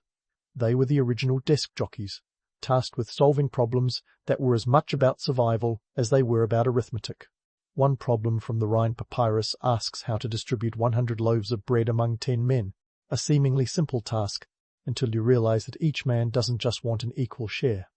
No, they want their cut in specific fractions, because who doesn't love a bit of complexity with their carbs? These mathematical exercises reveal a lot about Egyptian society. We're talking about a civilization that didn't just accept the world as it was, but sought to quantify and divide it neatly. They were practical folks, these Egyptians, using math to solve real-world problems, like ensuring that every worker building the pharaoh's latest pyramid got his fair slice of grain pie. This is where the myth of Egyptian mathematical genius begins to crack a little. While they were undoubtedly smart, their methods were often more guess and checks than eureka. Take the problem of solving equations. Instead of a slick formula, Egyptian scribes would use a method they called false position. Essentially, you guessed a number, plugged it into the equation, and hoped it worked. If it didn't, you tried again. It's like using trial and error to solve a Sudoku puzzle, only with a lot more at stake than bragging rights over breakfast. But let's not be too quick to judge. The Egyptians didn't have the luxury of algebra as we know it, so they did the best with what they had. Their methods, while tedious, were effective enough to keep the gears of their society grinding along. And remember, these were the folks who built the pyramids with nothing but elbow grease and a few good ropes. If guess and check was good enough for them, who are we to scoff? The Rhine papyrus also includes geometric problems, like calculating the area of fields. In a land where every inch of arable land was worth its weight in gold, or at least barley, knowing how to measure it accurately was crucial. The Egyptians used a formula that approximated the area of a circle by squaring 8/9 of its diameter. Not exactly far, but close enough for government work, right? In many ways, the Rhine papyrus is a testament to human ingenuity. It shows how a civilization with limited tools and no concept of zero could still make sense of a complex world. The Egyptians didn't just invent math for math's sake, they used it to solve the problems of their day, from food distribution to land management. They were pragmatic, and their math was a reflection of that practicality. But let's not over-romanticize it. Their methods were cumbersome and their solutions sometimes inelegant, but in a world without computers or calculators, they were nothing short of revolutionary. So the next time you find yourself grumbling over a tricky math problem, remember the ancient Egyptians. They didn't have the luxury of calculators, spreadsheets, or even the number 0, yet they managed to build one of the most enduring civilizations the world has ever seen. Their love affair with fractions and their dogged determination to solve problems the hard way is a reminder that sometimes the old ways are still pretty darn effective. As we leaf through the Rhine papyrus, we see a society that loved its math as much as it loved its myths. The Egyptians weren't just building tombs for the afterlife, they were laying the groundwork for future generations to marvel at their accomplishments. Their mathematical methods, though occasionally awkward, were a testament to their ability to adapt and innovate. They were the original problem solvers, and their legacy is one we still count on today, literally. As we leaf through the Rhine papyrus, we see a society that loved its math as much as it loved its myths. The Egyptians weren't just building tombs for the afterlife, they were laying the groundwork for future generations to marvel at their accomplishments. Their mathematical methods, though occasionally awkward, were a testament to their ability to adapt and innovate. They were the original problem solvers, and their legacy is one we still count on today. Literally. Now, let's stroll down to the sandy plains of Giza, where the pyramids stand in all their geometric glory. These architectural feats were less about mystical math and more about practical problem-solving, with a sprinkle of Pharaoh's might. Sure, it's easy to get swept away by the romantic notion that these were celestial structures built by ancient aliens or guided by cosmic whispers. But the truth, while less mystical, is arguably more impressive. They were the product of human ingenuity, hard labor, and a good dose of political pressure. You see, the Great Pyramid wasn't just a fancy tomb, it was a statement piece, a colossal, look what I can do, from the pharaoh to his people and neighboring rulers. Standing at an initial 146.6 meters, 481 feet, it was the world's tallest man-made structure for over 3,800 years. To put that into perspective, that's about 50 stories high. Imagine building that without cranes or modern machinery. The Egyptians did it with nothing more than simple tools, lots of manpower, and some clever geometry. The pyramid's design is a testament to Egyptian mathematical prowess. For instance, the base of the Great Pyramid is a near-perfect square, with each side averaging 230.4 meters, 756 feet. An impressive feat of precision. The Egyptians used a measurement system based on the cubit, roughly equivalent to 52.4 centimeters, 20.6 inches, divided into palms and fingers. This system allowed them to achieve remarkable accuracy long before the invention of laser levels and GPS. But let's talk numbers, because that's where the story gets really interesting. It's estimated that around 2.3 million blocks of stone, each weighing between 2.5 to 15 tons, were used in the construction of the Great Pyramid. That's some serious heavy lifting, and it's believed that a workforce of thousands, possibly tens of thousands, labored for over 20 years to complete it. Now, this wasn't slave labor as Hollywood might have you believe. Most workers were likely well-fed and housed, perhaps even given some ancient version of health benefits. This was state-sponsored labor, a massive public works project that kept the population employed and out of trouble. The Egyptians' use of simple tools like levers, ramps, and sledges was nothing short of brilliant. They might not have had computer models, but they used observation and trial and error to figure out the best way to move and position these massive stones. And while we know a lot about their methods, there are still some mysteries unsolved, like exactly how those massive blocks were hoisted to such heights. It's a bit like knowing how to bake a cake, but not quite figuring out how the frosting got so perfect. Economically, these architectural endeavors were as much about flexing political muscle as they were about religious devotion. Building a pyramid wasn't cheap. Estimates suggest it could have cost the ancient equivalent of billions today. And with each pharaoh eager to leave a legacy larger than his predecessor, these projects often ballooned in scope and cost.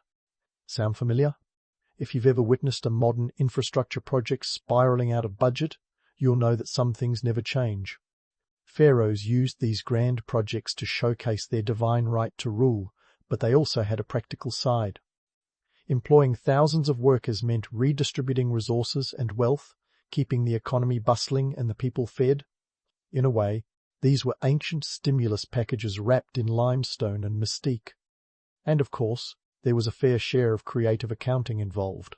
You can bet that some ambitious overseer was jotting down optimistic forecasts in papyrus spreadsheets, promising completion dates that would make even the most seasoned project manager raise an eyebrow.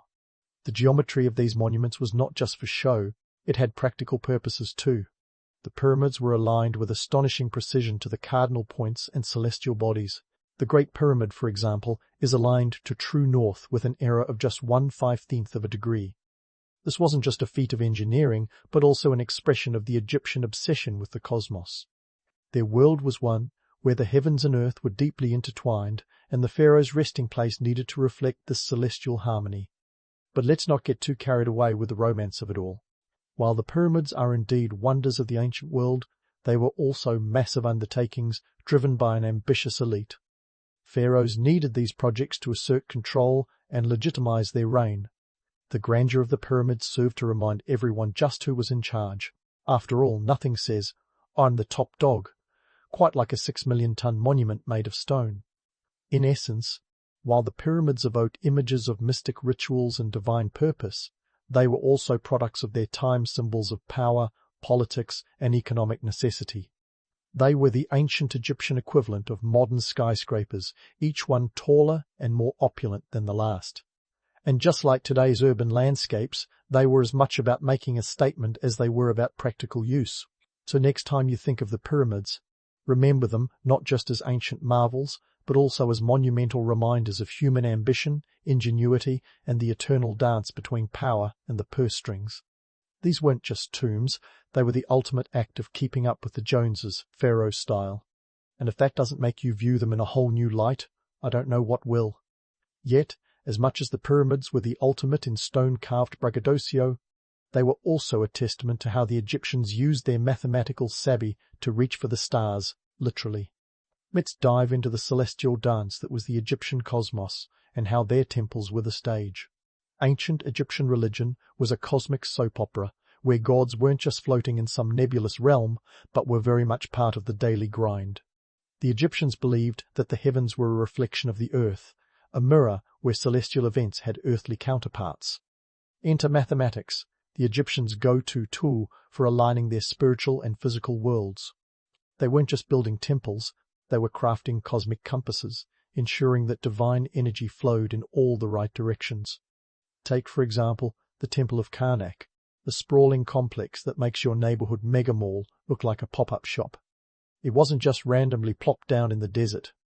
Oh no, this was a precisely aligned masterpiece, with its main axis oriented to the rising of the midwinter sun. This wasn't just a coincidence, it was an astronomical feat of engineering designed to ensure that the temple was bathed in divine light at the right times. The precision of this alignment suggests they weren't just winging it, they had a solid grasp of solstices and equinoxes, using them to mark the passage of time and the favor of the gods. This level of precision leads us to another celestial nugget, the Egyptian calendar. Now, these folks were nothing if not practical, but their calendar system was a delightful mess of logic and chaos. They had a 365-day calendar. Sounds familiar, right? But here's the kicker. Their year was divided into 3 seasons of 4 months each, with each month having exactly 30 days. That's right, no months with 28 days or musical chairs with 30 and 31 days. It was neat, it was tidy, and it was completely oblivious to the fact that the Earth takes a smidge longer than 365 days to orbit the Sun. This little oversight meant their calendar drifted a bit, kind of like that one friend who's always late but insists they were just around the corner. To patch this up, they threw in 5 extra days at the end of the year. But, like clockwork, the calendar would still drift back over the years, leaving the Egyptians in a perpetual game of celestial catch-up. Nothing screams. We're only human, quite like a calendar that stubbornly refuses to sync with the universe. Now, you might think this was just a cosmic blunder, but there was method to their madness. The Egyptians believed that these extra days were outside of the normal time, a period of chaos before the new year. It was a time when the usual rules didn't apply, and the gods were said to walk among humans. You could say their calendar was less about accuracy and more about embracing the divine drama of the cosmos. And let's face it, who doesn't love a little seasonal chaos? Speaking of drama, let's not forget the afterlife, a concept that was as much a numbers game as it was a spiritual journey. The Egyptians believed that to reach the afterlife, one's heart had to be lighter than the feather of Ma'at, the goddess of truth and justice.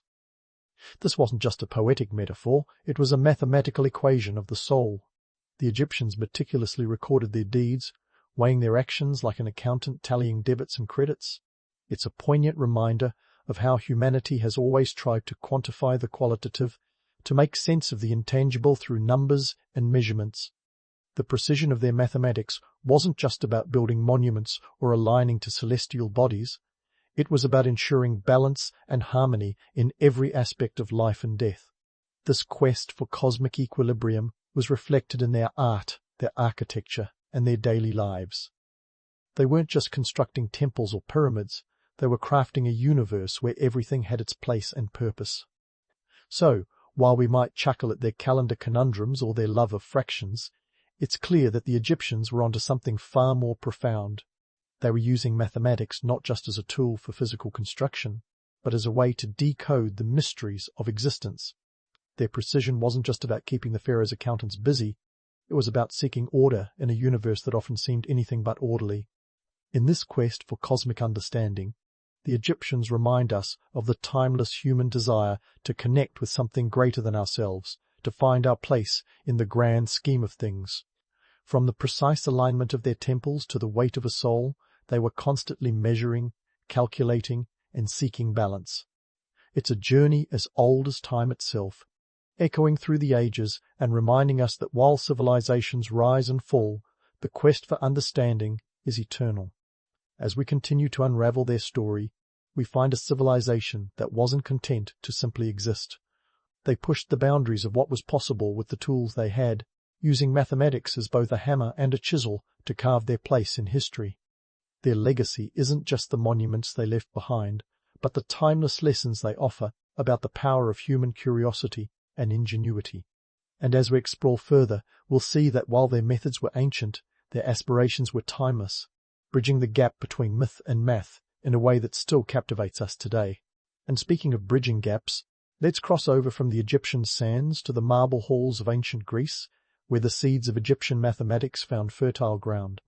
You see, the Greeks weren't just lounging around in togas debating philosophy.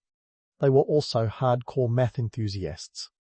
Euclid, often dubbed the father of geometry, wasn't cooking up his theories in a vacuum. Nope, he was standing on the shoulders of Egyptian giants, taking their practical know-how and turning it into the kind of abstract thought that makes undergrads groan in libraries to this day. Euclid's Elements, a work that's about as famous in math circles as Beyoncé is in pop culture, borrowed more than a few tricks from the Egyptians. While the Greeks were busy perfecting the art of logical deduction, they were also cribbing notes from those Egyptian scribes who'd been dealing with fractions and geometry for millennia. Euclid's treatises on geometry offered a more rigorous framework, but the building blocks, the counting ropes, stone alignments, and yes, those infamous fractions were very much Egyptian in origin. Then there was Heroin of Alexandria, a Greek inventor and mathematician who could have given even the most seasoned STEM majors a run for their money. Heron's work on mechanics and geometry, including the invention of the aeolipile, a rudimentary steam engine, showed a mind that wasn't afraid to wade knee-deep into the Nile of Egyptian knowledge.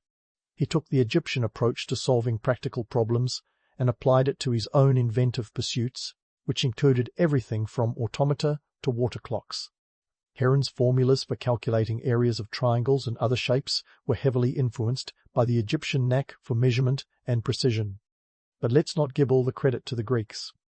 As much as they polished the diamond, it was the Egyptians who mined it in the first place.